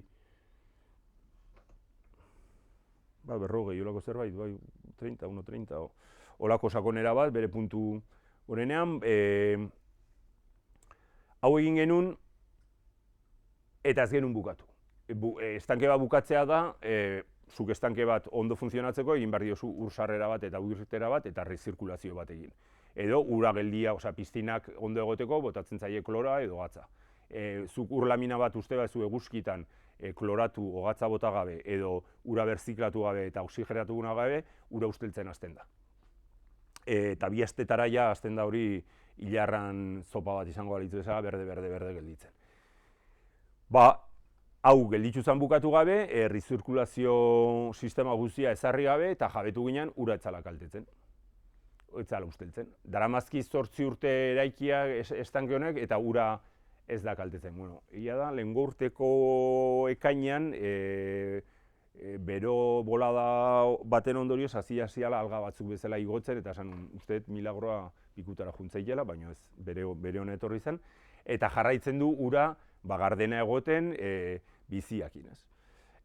Nik ez daukat inungo esplikaziorik hori arrazoitzeko, ez dakit zegatik gertatzen den. Jakingo banu, lasai asko egingo nituzke estankeak leku guztietan, ezin sistema de rezirkulazioan gatza eta ezer bota gabe, porque hau da ur estankatu bat. Udaran eguzkiak ematen dio, ateratzen denetik sartzen den arte, de hecho, nik azkeneko bainoa estanke honetan hartzen dut, ura berotu egiten dalako, goixo egoten da, eta ura ez da galdetzen. Beti jende galdetzen dio eta norbaitek ematen diten adierazpen bat zergatik gertatzen den hori, ez? Aber zer arrazoitu dezaken hori gertatzea. Eta orain arte, batean emakume batek esan zian, igual izan zitekeela zirkulua forma geometriko perfecto moduan zirkulua daukan biodinamismoari lotuta, horrek igual bideratu zezakela horrek ondo egotea, ez? Eta gero esaten zuen, y que es que el agua se pudra, pues que las partículas que la corrompen se multiplican. Estarán tan a gusto que no querrán multiplicarse. Gustatu zitzaidan, bere esplikazioa, baina ez da bat ere zientifikoa. Egon da, jende oso aditua, ur patologian adituak dian pertsona asko egon dira, piztina naturalak egiten dituzten pertsonak, dakite pila bat ur patologiai buruz. Eta flipatzen dute, ezin dute ulertu, ze gertatzen den, porque gainera esate dute, behaiek identifikatzen dute, hor daudela ura kaltetzen duten partikulak, baina ez dira haratago juten, hor gelditzen dirala bere hortan. Orduan, ere lagun sorgin etorri izanean, berak esan zian, que todo el jardín era un espacio de sanación, hecho desde la feminidad, hori baita ere ez nago harritzen, eta egia da, igual, arrautz forma horiek hartu nitunean jardin guztia diseinatzeko, nik bai aldarrik esan dizuet, aldarrikatzen dut, uste gizartea hobetzeko feminizatu behar dela goitik bera, oso gizonak egindako gizarte eredu batean bizi gehala, bai politiko, ekonomiko, soziala, eta ikusi da bide txarretik goazela, eta hori buelta emateko inbarko litzateke asko feminizatu, eta uste utopia, nik ez ezagutuko hori, utopia bada, baina aber gauzatzen da. Baina, hola pentsatzen dut, horrean behak esaten bazin, zela espazio bat, sanar la feminidad, bienvenido, hortan sinisten delako.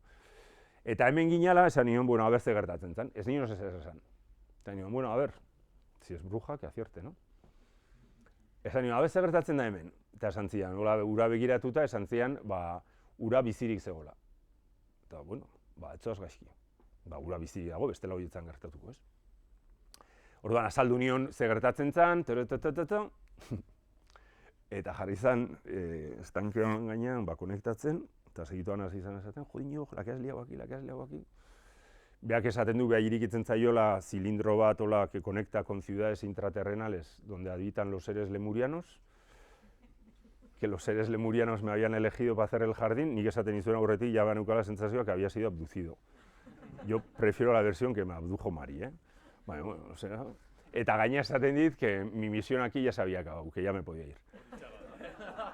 Baina, ni justo momentu hortan hainitzan sentitzen un desapego al jardín, o sea, izan zan oindala udarontan, ez aurreko udaran, eta ni justo aurretik lur jo nun, ni nire prozeso pertsonanean egon zan katarsi bat, jardin honi manion dana, ezin dezu imaginatu, o sea, dana da lo inimaginable, o sea, energia guzia, ni nire burua aztu nun, egoera hortan gero, azkenean banatu nintzen, eta banandu da gero, lur jo nun, lur jo da ez, pistola bat euki izan manu, nire buruaz beste egingo nun, osea, da lur jo baino beraino, orainago oso ondo, uste gaina lur jo behar dela ondo zaudenaren jabetza eta kontzientzia eukitzeko. Eta prozesu hortan, hori gertatu, hori esan zianean, ni baina initzala sentitzen un desapego hacia el jardín, eta de hecho, aldatu da, ni izan naiz 8 urteetan izan naiz el jardineo creador, egon naiz jardina sortzen, ero moduan sortzen, porque sortzen zazen neurrian, junbartzea mantentzen egiten desuna, osea, ez que, ilargi beteakin lanean haitu naiz, osea, lana, claro, ja, iristea momentu bat, nire buruak ja izan zula eta hasi behar izan nintzen reseteatzen zerotik, ez? Eta prozesu honetan, hasieran jardina zen, de repente esaten, zer sortu dut, osea, que monstruo. Hau mantendu behar dut, de repente izan zen, ni pertsonalki eukidet hor jardin honekin, orain ondo badijoalako eta ni ja ondo dago, eta badaki, gaina liburuarekin uste ja bukatzen detela lehendabiziko parte honen ziklo bat, ja liburua bukatzean ja jardina, ja proiektu guztia bukatutzat jotzen dut, gero mantenua, obviamente, jardin bat, mantendu behar da espazio dependiente bat, osea, jardin batek ez ditu 18 urte sekula betetzen. Bai iristen da heldutasun batea, eta heldutasun batea iristen denean, hementzen du beste harreman bat eukitzea mantenu aldetik, eta bai nabaritzen detela orain, ni pasa naiz de ser un agente activo, obsesivo, evasivo, energúmeno, oain naiz un agente más observador, gauza, hiltzen mazan hiltzen zait, onartzen ditut, gertatzen dian gauzak, eta batzutan ez da erresa, Leheno, landare asko, igual erortzen zianan, makila jartzen nien, ez erortzeko, erotu agoten izan, beti nolako ibaiteko borrokan, orain erortze bat, erortzea. Punto pelota, jazta, nila egin dut egin behar duna, baina lo que vamos. Hori, kontatu dizuet. Eta esan zen zinanean, mi misionak ya se había acabado, zentzu batean, sentitzen, izan zango, me flipa, de repente, hombre, lo de los lemurianos, ni ez dakit zeinean horiek, baina, bueno, ni bai sentitzen un aurretik, hau dana egiteko egondala, diseinuaren eguna izan zen egun hortatik, oza, nola sortatu zen diseinu guzia, eta nola zinitzen lanean, eta nola eman deten guzia, bai egondala labiteko abduzio bat, o posesio bat, ez? Ni egon nahiko poseituta egia esan, ez duen beste zer egiten ere bizitzan. De hecho, izan zen nahiko simbolikoa, ja lur jota gero egun batean jumitzala inguruko mendietatik buelta bat ematea, eta de repente mendiko magal batean ikusi un jardina horbean, eta de repente Donosti eta inguruko bailarak, eta esan, hostia, horrego naiz 8 urtetan sartuta, ikusi gabe mundua zegoela kanpoan, ez? Orduan zentzu hortan, hori. Eta esan zidan, hau zala una puerta dimensional. Claro, nik hau diseinatu nunean, diseinu hori, hasierako diseinu hori egin nunean, estanke hori hortzegon, jarrita. Es una puerta dimensional. Bueno, honena da, hau kontatu dizue, gaina a lo crudo, osea, me he liberado del todo, batzutan ez dut, lemurianoena eta hola, askotan ez dut kontatzen, bori iruditzen zait pixkat, baina, bueno. Eta, ni beti nire bizitzan naiz de extremo, todo o nada, baina kasu honetan bainago oso erdian, oso parekatuan. Zergatik ez, zergatik ez, zergatik ez. Hortan nago oso orekatua, eta onartzen dut, badagola zerbait magikoa guzti honetan. Eta benetan sinisten da badagola zerbait magikoa. Eta hori, bisita gidatutan, hau azaltzen dut, iristen naizenean puntu honta, azaltzen dut, ze gertatzen den, eta lehengo urtean baiko esaten nula Dolores Lemurianos, eta que era una puerta dimensional, orain ja pixka diskursoa murriztu dut, eta lehengo urtean etorri zen kiropraktiko bat, zetorrela, kiropraktiko, no, kinesologo bat zetorrela bere penduloakin, bisita gidatuan egon zen, bisita gidatua eta gero, juntzan honea, eta egon zen bere induzketak egiten penduloakin, eta juntzanean esan zidan, Iñigo, tengo que decir una cosa, es una puerta dimensional. No está en el eje, pero es una puerta dimensional. Eta eso ya me fascinó, no está en el eje. Horrek esan nahi du, que casi, ez? Eta esan nahi du, putzu hau, hor egin beharrean beste gune batean egin izan banu, igual burura usteldu egingo zala, ez? Orduan zentzu hortan, nik ez dut beste putzu bat sortuko, uztartzeko usteltzen dana, ez, hau egina dago, baino bai, ja bi aldetatik etorri zaizkit esaten dela ate dimentsional bat, ez? Bueno, nor sortzen duen ate dimentsional bat bere bizitzan.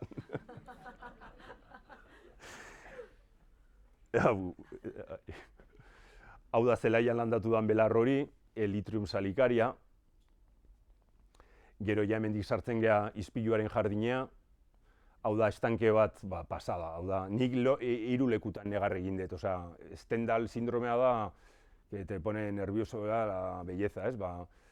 Nik 3 jardinetan negar egin dut, horren beste edertasun ikusita, bat izan zen en el Jardín Blanco de Sissinghurst, beste bat el Jardín Plume, eta 3. jardina hontan, nire jardina, esartu da flipantea, hau da estanke bat, ditu 25 metro luzeran, arrautz forma, eta ispilu efektu zoragarri bat egiten du, inguratuta dana landaketa horiak, ispilu efektu hori zoragarria da, ez dagolako ertz definitu bat belarra eta uran artean, hor txapa batek egiten du muga, eta txapa da blokezko, hormigoizko blokeak daude perimetro guzian jarriak, gero blokean atzean dago 4 zentimetroko txapa metalikoa jarrita, eta dana dago impermeabilizatua poliurearekin.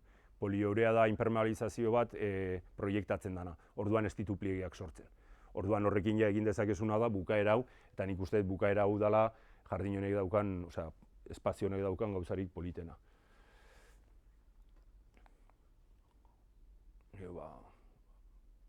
Eta hor ikusten da ondo ingurunea, ez dana osoa.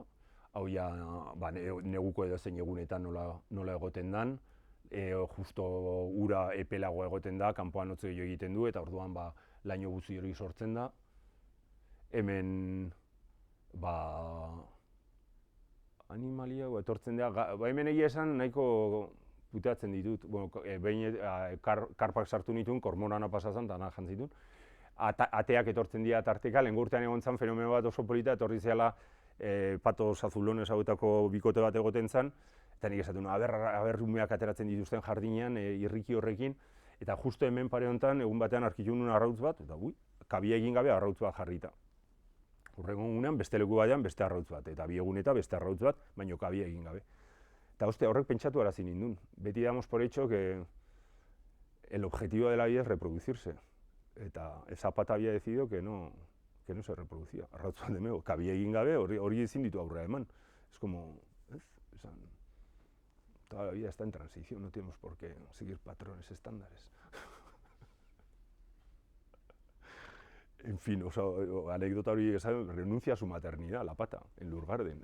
Me moló, tío, Gero azeri batek eman zituen arrautzak, desagertu zian egun bat edo bestea. Eta gartzak bai edortzen dira, euskeraz gartza da? Lertxuna, hori da. Da lertxuna eta bat da zugaitza eta beste bat da X eta S uste hori da.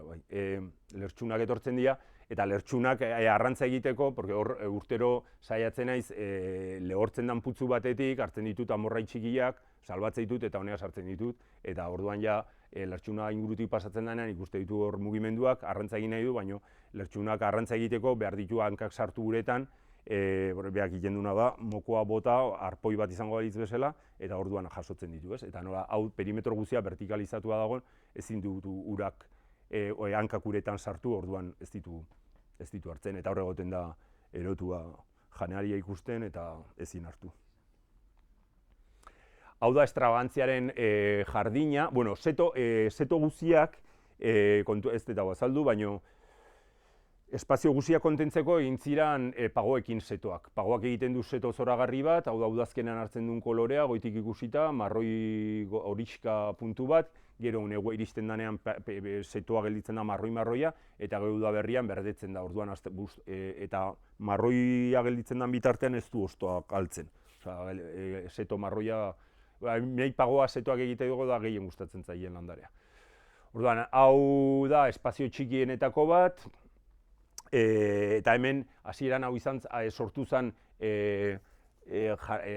jardin rosa izango bai, tematika horrekin, gero aldatuz junitzen, eta badago landare bat iresinek, ez lo más fucsia que te puedes echar en las narices, da fucsia goitik bera. Mola mogollon da, super extravagante, baina hori ezin dezu edozein lekutan landatu, orduan ja erabaki nun hori izango zala bere landaketa gunea, eta orduan extravagantzia jardina jarri nion izena. Eta kasu honetan ikuste duzute putzu bat daukala beltzez inguratutako hormigoi azalera bat. Hori guk eraiki genuen eta diseinatu, nolabait aurre gure helburua zen hormigoiai plastizidade pixkat ematea, nahiko guk egin genuen igeltsero lana, orduan ez dago perfekzio bat, baina nahiko ondo dijoa. Hau baita ere estanka dago poliurarekin impermeabilizatua, gero hormigoiai tripa atera genion, esaten den moduan, hori zaintzen ez nintzen bitartean sortu zitzaidan tripa honen omenez, eta beti geldituko da hor konstantzia, eta oso polita gelditzen da. Begia esan, berdean zerbait integratu nahi danean, hori beltzez margotzen badezu, lortzen duzu zoragarri, beltza eta berdea da kombinazio perfekto bat. Itzal batean bihurtzen da eta desagertzen da. Orduan landaketa kombinazio desberdinak, punto extravagantzia hortan, da espazio nahiko koketo eta txiki bat, eta gero ja, beko partean dago hosto handien jardina. Hosto handien jardina sortu nun landare hau eukitzeko, hau da gunera manikata, hau da Txileko landare bat, hosto oso handiak egin ditzakena, ni bai landare hori eukin nahi nun, beti da nik egon naiz borrokatzen landare hori eukitzeko, espazio hau sortu nion landare horri, euki ditzazke 3 metro diametroko horriak, ikeragarria da, urteak behar ditu garatzen juteko, orduan sortu genuen espazio hau, landare hori landatuz, mimatzen ditun mimo guziekin, ximorra botatzen nien, ura botatzen nien, eta iritsi zen hortik 3 urteta bat hasi izan hiltzen, gero beste bat hasi izan hiltzen, orduan jabetu nintzen, bat zegoela ontxo bat sustraiak lehortzen ziluna beti gora, eta lurreko ontxoen kontra ezin da zer egin. Orduan, despeditu nintzen, ez? Eta da, amorru ematen du espazio bat sortzea landare bati, mimo guztiak ematea, eta landare horrek erabakitzen dula, zurekin ezin dula o ez dula nahi. Onartu behar dezu, ni 2 urtetan egon nintzen erabat aserretuta espazio honekin, abandonatuta utzi nun, gero ja berreskuratu nun, eta hasi nintzen beste landareak sartzen, orejas de elefante, rodgersias, ideia da nik esate eta dela Costa Rican oihartzun, ez? Honea sartzen zea eta derrepente sartzen zea mundu oso exuberante batean, tetrapanaksak, imaginoi hori, Costa Rican oihartzun, total. Hau dira orejas de elefanteko lokasiak, hau daukate lore bat, hau egiten dira temporada bukararako irailako egite dituzte hosto erraldo batzuk, eta loreak dira kalan formako lore batzuk oso usai gozoa botatzen dute justo irikitzen diranean. Ez dituzu beti usaitzen, baina momentu konkretu batzutan usait ditzazkezu eta oso gozoa. Nik esatet beti noizbait ingo dela 1000 linea de perfume izango dela lore honen usaian oinarrituta, izango da un perfume de alta teknologia, zubotako ezu eta aktibatuko da, aktibatu behar danean, edo pertsona proposa aurretik pasatzea danean, edo zure bihotza estitatzen hasten danean, eta izena izango dela Eau d'Elefant. Norbaitek enduko dit idea, beti kontatzen berdina eta norbaitek enduko dit idea. Hau dira ezeguneak, hauek dira bi estanke handi hori horren polikia gelditu zen, erabaki genula ez genula inungo uretako landareirik landatuko, pake hori bere horta mantendu behar zalako, eta orduan intzian bi estanketxo euretako landare guztiak landatzeko. Euretako landaren artean lehendabizikoak loratzen hasten dira uretako lirioak, Iris pseudocorus, hemen nola da? Salburuan dana horitu egiten dira, ez egune horiek, oso tipikoa, hori da lehendabizikoa. Gero, estankeak egiten badituzu bizitza dator, atzetik, igeltxoak, da pasada nola hasten dian abesten, apirilean ez dakit, baina bai, maiatza, ekaina uztailean, da kroar kontinuo. Eta gaine, beti esaten dut, que un estanque sin rana es un estanque sin reino, ez? Nola, ipuin guztiak esaten duten, igel bati musu eman da, printze bat ateako dela. Ba, nik behin hori ulertu nuen zegatik. Osea, zuk estanke batea hurbiltzen zeanean eta igelak hor daudenean, zuk hurbiltzen zea, ikusten zaituzte, eta alde egiten dute segituan. Salto egiten dute uretara. Zu estanke barruan bazaude eta brazaka iristen bazea behaien gana, behaiek daude nenufar baten ostoan, hurbiltzen zea, ez dute salto egiten. Azten zea behaiei begira, ojo con ojo, eta azkenean behaiek irabazten dute, zuk azkenean biztak kendu behar duzu, eta pasa ditute, minutuak hor, aber nork aguantatzen zuen, aber alde egiten zuen, eta orduan ulertu nun, bazirudila, hori igelak nahi zuna zen, musu ematea, printze o printzesa batean bihurtzeko, ez? Ipuiak berarroza eduki dezakela. Orduan no hay reino de estanque sin rana. Orduan gero uretako landareak juten dira temporadan aldatzen, hau da temporada bukaeran, papiroak, orejas de elefante. Geroago beste jardin bat egintzala goroldio, jardin de esporas, esporan inguruko jardin bat, esporan bitartez ugaltzen dian landareak dira zeribuztanak, garoak eta goroldioak. Orduan hau izan zen, konfiguratu zanean zen pixkatola bertan eskabaziotik ateratzen zian lurrekin egindako lurpila batzuki, harriekin egindako egitura batzun bitartez, antolatu zan dana. Hau da berrian ateratzen den lehendabiziko garoa, dala berde lima, adicto al berde lima total. Eta, hori da, goroldi, hemen egon naiteke hitz egiten orduak. Hau da goroldion jardina. Goroldion jardina da nolabait Japonko jardinei egiten dieten omenalditxo bat. Hemen ikuste zuen nola daun mantantzeko bat? Ni goroldioekin lan egin nahi nun, Japonen goroldioak asko erabiltzen dituzte jardinetan, eta uste dut izan zala, kokedama bat egin behar izan duen telebistako saiorako, kokedama da, olako lur bola bat goroldioz estalia eta landare bat barruan duna eta zintzilekatzen dana. Horako bat egin behar nuen, eta ni programan esan nuen goroldi hori erosi egin nula, baina gezurra, ni junitzen mendira eta goroldi hartu egin nuen, porque ni goroldio zinguratuan nago, ez? Horro jartzunen goroldi dago leku guztietan. Baina ekintza horrek, mendira goroldioak hartzeako ekintza horrek, aktibatu nindun goroldioekiko interesa.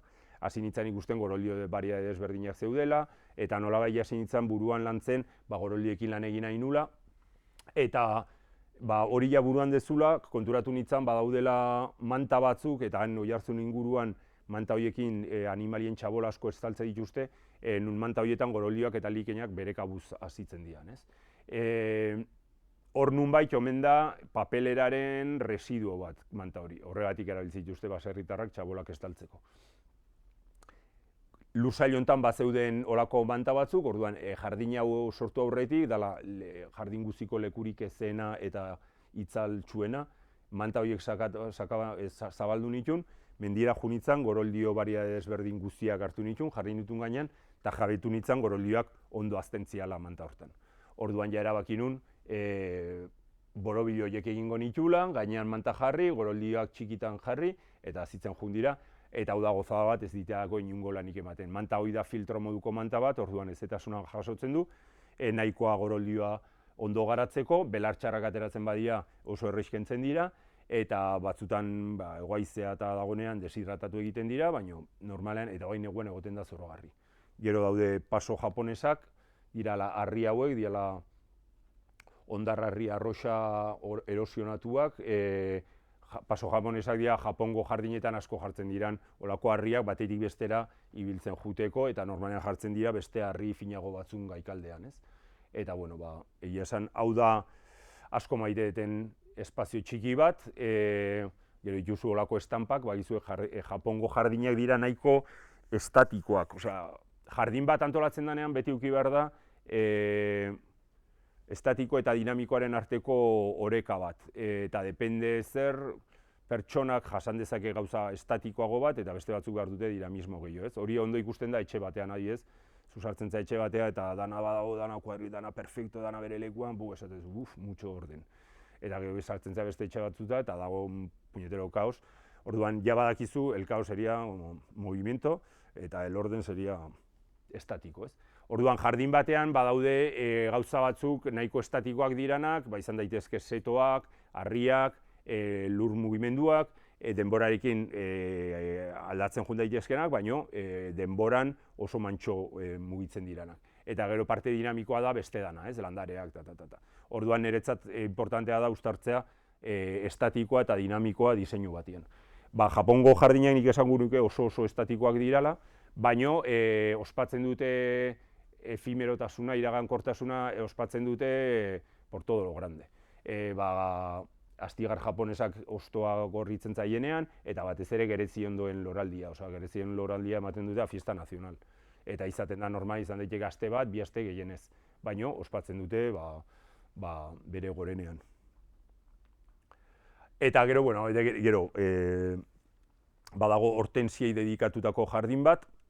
Hortensia gaur egun paisajismo munduan ez daude bat ere tendentzian, de hecho paisajista ospetsuena ez dute lan egiten hortensiekin, baina nik ez dakit zagatik, egia esan, porque hortensiak dira muy lolailo. Gaur egun erabiltzen dian estetikak dira naturarekin oso parekatuak dauden estetikak, lo silvestre, lo asilvestrau, oso ondo daude, eta nolabait alde batera uzten dira estetikaz de lo exagerau, de lo lolailo. Nik esate den moduan ondo dago tendentziarekin bat jutea, baina baita ere kontra egitea beti dago ondo. Eta ni beti egin dut pixka kontra, oseake. Eta jardin honetan ezin nun, baneukan, como iba a prescindir de la hortensia, derrigorrez hortensikin lan egin behar nun. Kontuan eukita hortensiak Gipuzkoan oso ondo dijoa zela, eta baneukala lekua, orduan hasi nintzen ugaltzen hortensiak ero moduan, eskejez nik ugaldu nituen, landare pila bat nituen, orduan hasi nintzen landatzen, eta nire akats bada askotan gertuegi landatzen ditutela gauzak. Hortensia batek igual 2 metro karratu osatzen baditu beha bakarrik, ni 2 metro karratutan landatzen ditut lau hortensia. Orduan, batean urte batetik bestea, horren beste azizian goraka, zabaltzu ezin daitezen, mugatu eukita zabaltzea, gora azizian, eta batean konturatu nintzen, sortu nuna izan zela hortensien laberinto bat. Eta, hor badaude bideska batzuk, hortensien artean sartuak, eta tiene su punto lolailo tope, loretan jartzen dianean da pasada bat. Lehen gurtian etzean loratu, izotz batek loraki muguziak jozitun, eta urten espero dut ondo loratzea. Eta orduan, baria desberdinak, kolore desberdinekin, egia esan, eta zu jutentzea pasilloietatik ibiltzen, hortensia loren artean, ez. Eta usteet baita ere, kasu honetan, asmakizun honena izan dela, densidade estra horrek eukidun emaitza izan dela laberinto bat sortzea, eta etzala nere helburua hasieran. Gero badago hortensia txurien eremu bat, hortensia txuriak ez ditut, aparte dauzkat, eguzki gehiago behar dute, eta hauek baita ere badukate bere. Hortensiak hasten dira loratzen ekainean, eta bere interesan ez da luzatzen da kasi-kasi gabonak arte, porque incluso lorak marroiak daudenean politak dira. Hau da esatetena, hau da gabonetako irudi bat, ez? Ja, hortensien loreak ja bera etorritak. Baina hor, ez? Hay belleza en la decadencia. Hay belleza en la decadencia. Hau da hortensia txurien jardina, eta oan ja bukatzeko, lehen honi deitzen nion, el jardin luna. El jardin gris, lorategi grisa, gris eta txuria. Baina lehengo urtean, bisitan etorri zen, jardina bisita etorri zen, azkenekotako bisita batean etorri zen emakume batek, jardina hau azaltzen hain itzala, ja dala bisitan egiten deten azkeneko azalpena. Esan zidan, este jardín tiene alguna relación con los jardines de luna? Ni zerbait entzun nun de Jardines de Luna, azalduzean los Jardines de Luna lan egiten dutela gris kolorea duten ostajea grisa duten landareekin lan egiten dute. Hortaz, ilargi betea dagonean, ostaje gris horrek ilargiaren argia rebotatzen duen modu berezi batean, eta gero izaten dute izaera oso mineral bat. Jardin honetan baita ere ikustezu harriak hor daudela, izaera nahiko mineral batekin, ez? Eta ostra, izan zen zoragarria, derrepente olako ekarpen bat, bisita batek egiteizu ekarpen hori, eta ja mendik aurrea deitze jot, ilargi jardina, Jardin Luna. Hemen landatu dituten landareak, beti jardin baten izaera izaten da, como buscar lo imposible, ez? Jardinak beti eduki du izaera hori, beti jardinak izan dira, como jardines de aclimatación, beste lurralde batzutatik ekartzen zian landareak saiatu landatzen, garatzen diran, hemen guztiek nahi dute buganbila bat eduki eta buganbilak izoztu egiten dira, Andaluzian jendeak hortensiak nahi ditu eta Andaluzian hortensiak ez dijoaz, orduan beti gabiltz, como buscando lo imposible. Eta kasu hontan, nei gehien faszinatzen nauten landare mota batzuk dira osto gris urdinska dauzkaten landareak. Kontuan eukita, ostaje gris urdin hori dala defentsa bat insolazio estrai aurre egiteko. Dunetan garatzen dian landareak izaten dute kolore gris urdinska eta desertutakoak baita ere. Oihartzunen gaude, Oihartzunen eguzkia ez da asko egoten, artikutza bertan dago, euri asko egiten du eta gehienetan lainotua egoten da. Orduan, hiltzaizkit ez dakizen bat landare, osto grisdun ez dakizen bat landare galdu ditut. Saiatu naiz batzuk implementatzen eta jaz de gehioen saiatuko, jaz da llega baltope. Baina izan dan ere borroka urteetan zehar, urte batean igual batek aurre egiten zuen, pentsatzen, hau igual ja konsolidatuko dut, urrengo urtean galtzen zen, izan da olako borroka konstante bat. Baina, jazta. Baina, lortu dut nire jardin grisa alako modu neukitzea. Eta jardin honetan, bira, hemen ondo azaltzen da, badaude harri batzuk, gero ikusiko ditugu argazkian, baina hemen lortuko duzute hobeto, hau dira, harri erraldoi batzuk, hauek, izan zala amora primera vista. Hau da, igeldo harria, olako harri tamainako harriak ezin dira lortu, ez daude arrobiak hauek erosteko. Orduan, Oihartzunen sedea daukan eraikuntza enpresa batek, bazeukan olako harrien estok bat, nik enteatu nintzen, junitzen estoka ikustea, eta izan zen, txabal, nire hauek behar ditut. Izan zen jardina eraikitzen hasi nintzen hasieran, hasierako urteetan izan zen, kamioiakin, hasi nintzen bat, harriak selekzionatzen, harriak kamioia bete genuen, iritsi zen harria, hemen askatu genitun, eta gero iritsi zen faktura, eta faktura zen, 3.000 euro, guain dela 8 euroko 3.000 euro. Eta orduan esan, ostra, harri hauek ondo jarri behar ditut, ez? Orduan, harri hauen kokapena planteatzeko garaian, iritsi nintzen pentsatzea, marraztu behar nula harri bakoitzaren planoa eta gero ordenadorean bilatu nola uztartu behaien arteko distribuzioa gauza alik eta politena egiteko. Banekin horrek ez nindula bideonitek emango, orduan, hori baztertu nun, eta hasi nintzen lan egiten ja ideia batekin. Hemen nola dirua gastatu duten toneladan, garbi dago, harriaren sekzioa biztan gelditu behar dula. Orduan, harri horiek lurrean jarri beharrean pixka eta altxatzen baditut, eta lurtontor baten gainean jartzen baditut, nabarmenagoa izango da, Jesu Kristoan harri zarrak diala. Orduan, eskabadoraren jabearekin gelditu nintzen harriaren kokapen definitiboa egiteko buruan eskema bat eukita.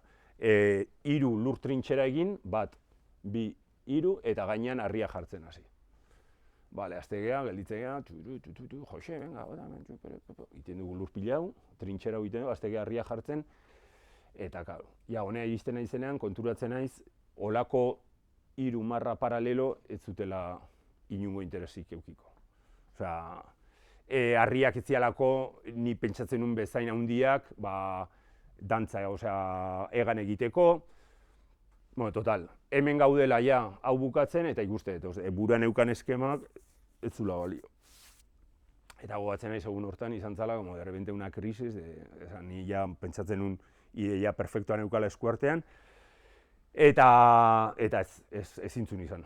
Orduan, hau da harririk handiena, harri handien hau kokatzeko eskatu nion eskadorakoai, hor jarri zezala, ezin zulako gaina eskadorakin justo zebilen harri mugitzeko, hor jarri zuen, eta bat-batean burura etorri za, oso ondo gelditu zen harri hau, eta harri honekin sortu zen olako kiebro bat, eta garbi ikusi nuen.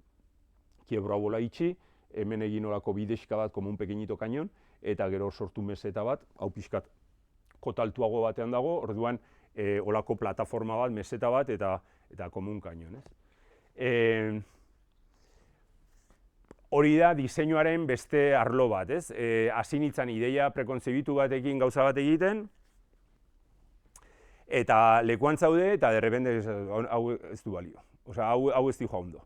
Eta ez dakizu nola, hor zaudela, derrepente buruan gertatzen da olako naste borraste bat, eta bidetik ateratzen zea. Eta hor magia antzeko bat, ez dakiz ze puntuaino dan magia bat, baina badago askotan, nik uste lanarekin sometitua zaudenean eta lanarekin egiten diezunean barrutik, eta kasu honetan jardin batean nik uste barrutik ekin bertzaiola, osea, bulegoan egin ditzazkezu azterketa asko, baina gero espazioarekin daukagun refleksio hori eta harreman hori horren anitza da, oso zaila dela paperean zaudenean hori dana buruan eukitzea, ez? Eta gero jutentzea kanpora eta daude faktor asko eragiten dutenak diseinuan, ez? Eta orduan sometimentu hortan askotan sortzen da como el milagro, de repente dana bideratzen dela bide honetik, ez? Eta gogoratzen naiz egun hortan izan zela, un subidon, osea, guardiko 12 ja bukatu genuen harria jartzez, nahi subidoiak iraun nindun 3 astez, osea, neon pozi baino pozigago, porque claro, de repente krisis, eskabadoran ordua ez dakitzen balio duen, ez naiz bide honetik aterako, eta de repente ateratzen zea, uste zenuna baino asko hobeto, osea, gainditu dituzu aurretik egindako hausnarketa guztiak, konklusio guztiak gainditu dituzu por creces, ez? Eta hor egontzan, hori dana gertatu zitzaidan egunean, egontzan, haina momentu, ni egun hortan kontuatu nintzen, derrepende egon zen aire egoaize errafaga bat, hola sintonizon, gora begiratu nun, eta akazia batzuk daude hori inguruan, eta akazietatik aterazian egaka, osto hori pila bat, hola tximiletak izango balia bezala. Eta zen, ze polita bia, ni akaziak arbola bezala ez zaizki bate gustatzen, enborrak bai, baina arbola ez, de hecho akaziak, ez dakit, lestengo mania, erortzen dira, ez dakit. Bueno, bai, ezin horren toleranteak izan, bueno, iko ez. Batea lo bonito. Horren, derrepende ateazian, akazian ostoak egaka, tximiletak izango balia, eta momentu hortan ez nion beste, esan poesia de las akazios, un haiku, hor gelditu nintzen. Eta garro egun badakit, izan zala Mariren seinale bat, esaten indula ondo noala eta bidea jarraitzeko, ez? Orduan, jardin hontan gertatu zaitena, osea, pertsonalki da neago flipatu dut. Porque gaina da, ni gorain, hau ereki, nik ereki, eta lan bat baino itzela. Eta gero gustatzen zait asko, azkenean jardin batekin lan egitea, ni askotan, ontaz asko hitz egin izan dut, ez? Diseinatzaile bat artista da, niretzat ez. Zuk diseinatzen dezunean, arazo bati aurre egite diozun modu artistiko batean nahi baduzu, baino azkenean arazo bati erantzun behar diozu. Niretzat artista da bere buruko beharrei erantzuten dion pertsona bat. Ez dauka bezero bat kanpoan arazo batekin. Diseinatzailea daukaguna bezero bat, arazo batekin, eta guk egin behar dugu ala nola modu honenean. Eta artista da pertsona bat bere burua danean bere bezeroa, bere buruai erantzun behar dizkio beak egiten dituen planteamentuei. Orduan, nik etxetik kanpo jardinak egin ditutenean, jardin horiek ez zaizkit iruditzen ez artistikoa direnik, baizik eta, bezero batzuk daude, limitazio batzuk, eta horiei erantzunez egiten duzu aldezun guztia. Kasu honetan, helburua zen, jarbidea sortzea, jakinda jardin hori izaera publiko bat edukiko zula, baina besterik gabe. Eta bai izan daitekeela, hau bai izan dela igual, jardina honi aurre egitea, nik pertsonalki behar nuen asetu landarekin lan eginez espresatu nire, libreki, ez bezero baten baldintzapean edo instituzio baten baldintzapean, baizik eta nik egin nahi nuna izan da ikasketa bide bat itzela, ikasi dut pertsonalki gauza pila bat, eta bueno, gaur egun dago, ja jendeak bisitatzeko, aurten ez dakit ze garaitan uste hasiko, aste santuan hasiko naizela irikitzen, bisitak egitetik gabe, baina egin behar dugu gitaraua bisitak bideratzeko. Eta hau da dana. Landarekin lan egin behar da asko, landarekin diseinatzatu ahal izateko. Bueno, jarraitzen du. Ni bisitak gidatua bukatzen hor, pentsatzen bukatuta neukala. Hau da, eraikinak badauzka, hau da paisajismo bulegoa, dala 170 metro karratu diafano, da espazioa zoragarria, atzeko kristalera guzti hau da paisajismoko bulegoa, gero eraikina ikusten zuten bezala dago kontzebituta akubierta berde batekin, txapel berde bat, 30 zentimetro lur, eta atea da hasieran hazi nasketa bat bota genuen, baina igaldu zen, eta instalatu behar zuen zelai, belar zelaia. Orduan horrek egiten du, nolabait kontzeptua eraikinana da nahiko perritxukoa bezala, lurretik atea izan balitz bezala, ingurantzeukan zelaia gora igo, eta hor gelditzen da. Hau da nire etxebizitzaren sarrera, flipatzen dut argazki honekin. Kabroi hauek danak hilintzaizkit. Eta bitu zeudela politeak, Niretzan fanatiko de las orejas de elefante beltzak, eta uste bakarra gelditzen zaitela ikuste eta gola, batzutan ondo eta beste batzutan ez dezok izuzegatik eta ez dute nahi. Hori bai, opioaren amapolakin baita ere berdina, leheno ateatzen zitzaizkian leku guztietatik eta bain ez dira ateatzen. Hazia bota eta ez ditu lortzen ateatzen, eta horreaino ez da iristen. Aldaketa klimatikoa oraindik, oraingoz, puntu hortaino ez dut uste iristen denik. Eta gero, bi moduluen artean dago negutegia orain itxita dago, gero udaran aurreko kristal guztia irikitzen da, eta hor dago kolekzio botaniko desberdinak, eta egia esan hor da orain martxoan egingo ditut azitegi guziak, garatzen ditu landaretxo pila bat gero jardina landatzeko, eta hor pasatzen detela, hor kaktusak bere garaian zitzaizkian bat sustatzen, eta hemen ja neukan espazio bat nun euririk egiten ez duen paretan kontra, eta hasi nintzen kaktusan kolekzioa ampliatzen, eta gaur egun badaude kaktus mordo bat, eta hau da dana.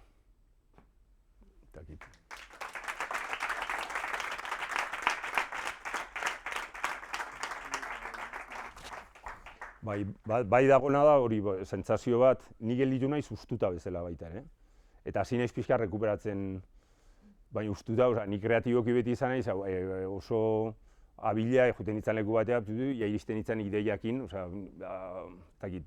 ni badaki lan hontako balio izan dudetela, eta uste igual baindik balio dutela, iristen nintzen leku batean, lekua ikusten nun, bezera entzuten nion, eta dan hasten zen, ordenadora hasten zen lan egiten, eta bulegora iristen nintzeneako gutxi gora beran banekin hundik abiatu, ez? Izan da, esan dizuet, katarsis personal bat, bukatu dut lertuta, eta hain dara gutxi arte kostatzen zitzaidan diseinuari aurre egitea, zirudien como si ya lo hubiese dado todo en mi vida, ez? Eta zentzu batean bai ikusten dut hola gertatu dela. Ja behar hori, landareekin espresatzeko behar hori jasetu dut, hau eginez jasetu dut. Eta atzo komentatzen nien, atzo egon nintzen proiektu bateako Baionako Baiona alboko herri batean, Baum arkitekturako bulegoko kideekin lehiaketa bat egiteko, eta lekuan bertan esan zen, badauzkat ideiak egon neola, gertatu zen leheno gertatzen zena, danak kuadratu zula segituan, ez? Eta, aguaz bide honetik. Baina bai da esperientzi bat, hori aurten ja ekainako liburua eukiko dut, ja dala nolabait ja da beste fase bat, esan dizuet, hau da, como si hubiese adoptado quintillizos, ni ez naiz ugaldu pertsona bezala, baina ha sido un parto largo y duro de quintillizos eta dependientes, esateten moduan, hauek 18 urte ez dutelako segula bukatzen. Aurten jasiko naiz lorazain batekin mantenua ondo egiten dugun, eta hola xin.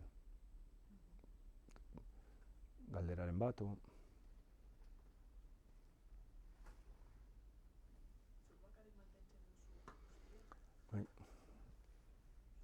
Ba, lehengo urtean egon zen ere iloba ekainan, uztailan, baina arte bai. Ez dago mantenuko inorro ingoz. Aurten ja hitz egin dut batekin eta hasiko gara pixkanaka, baina... Egia esan, lan asko eman dit, orain ez du horren beste lanik ematen, Orain ja heldutasun batea iritsi dela eta badago, orain ja hasten da momentu bat, hemendik aurrea, ja eguna pixka luzatzen danaztik aurrea, hasi behar dut ja dana garbitzen, dana txukuntzen, dana prestatzen, maiatza arte badago lan asko, maiatza ekaina bitartean ja bukatzen ditu landaketak, eta gero da belarra mostea. Belarra mostea da astean, belarra mostea da paseo bat ematea makinakin. Ez da lan handia. Porque ja belar txarrak entzearen, eta baino leheno asko borrokatzen nun, belar txar batzukin saiatzenak gantz, baina iritsi gara horreka politu batea. Eta zure helburua espazio hau sortzeko zer zan? Adibideak ematea... Ez dakit, galdera ona. Behar hori, azetu nik nolabait landarekin espresatu libreki inungo baldintzarik eduki gabe, inungo bezerorik eduki gabe, eta nolabait, ja diseinua gauzatu zanean eta espazio jo sortu zianean, egia da, diseinu orokorra zala egun hortan, osea, gau hortan 3 ordu lo eginda gero, arrautzu forma buruan eukala, jikin nintzen eta diseinua batean atea zan, osea, flipatu nun, eta zan, eta dana ondo kuadratzen zuen, eta gero eske flipatu dut, porque 10 urteetan kontuatu naiz dana ondo lagola. Espazio bakoitzaren edukia junda pixkanaka garatzen, ez? Zeuden aurre iritzi batzuk, eta hori da esaten nuna, nolabait, lekura sometitu eta aurrekari, baina nolabait izan da nire landareekin lan egiteko nire behar hori asetu. Zentzu hortan horregatik esaten nuen izan dela helburu artistiko bat. Ez zegoelako, daude gauza batzuk, igual eduki ditu lorpen batzu zoragarriak orain dela urte batzuk, ja badekitenak gertatuko ez dianak, baitaren mutatzen dijoalako gauza espazio bizi bat da, eskaz imposible. Hori Gilles Clemontek esaten zuen, askotan jardinak historikoak eta hola saiatzen dira museifikatzen, eta jardin bat ezin dela museifikatu, ez? Azkenean bizirik dagoen espazio bat dalako, eta bizirik dagoen zerbait ezin da museifikatu. Baina bai kasu honetan izan da, nire helburuak asetu, izan da, nia energumeno, energumeno total, ez da normala. Bai, jun behar da moderazioakin bizitzen honetan.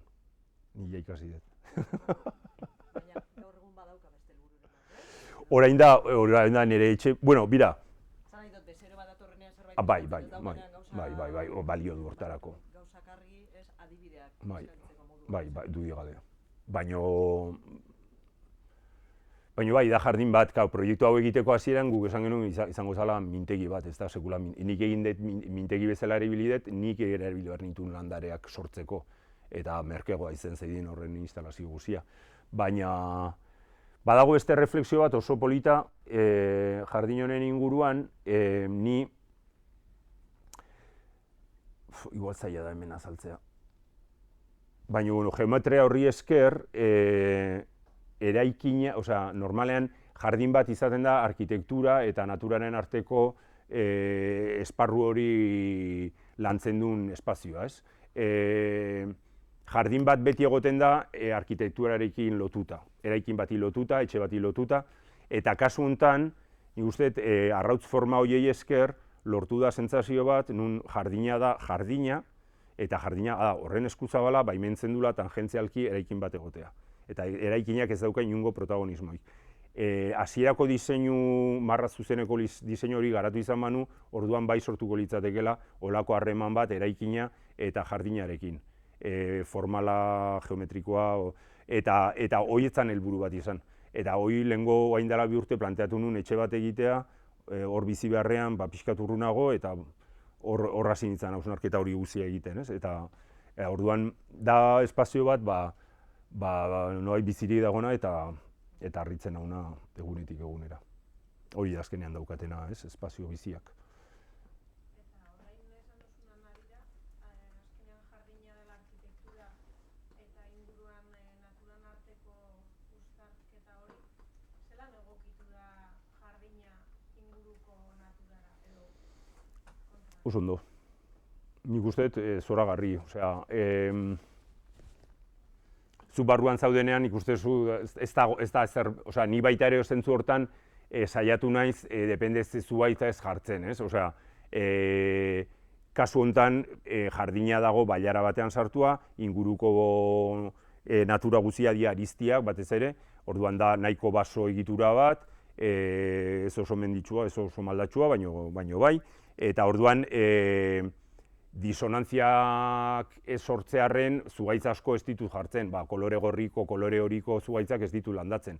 Horiek gerora sortu ditzazkete olako disonantziak. Orduan, nolabait hori bai da olako lakutan lan egiten danean, paisaia prestatuta hartze desunean, ez?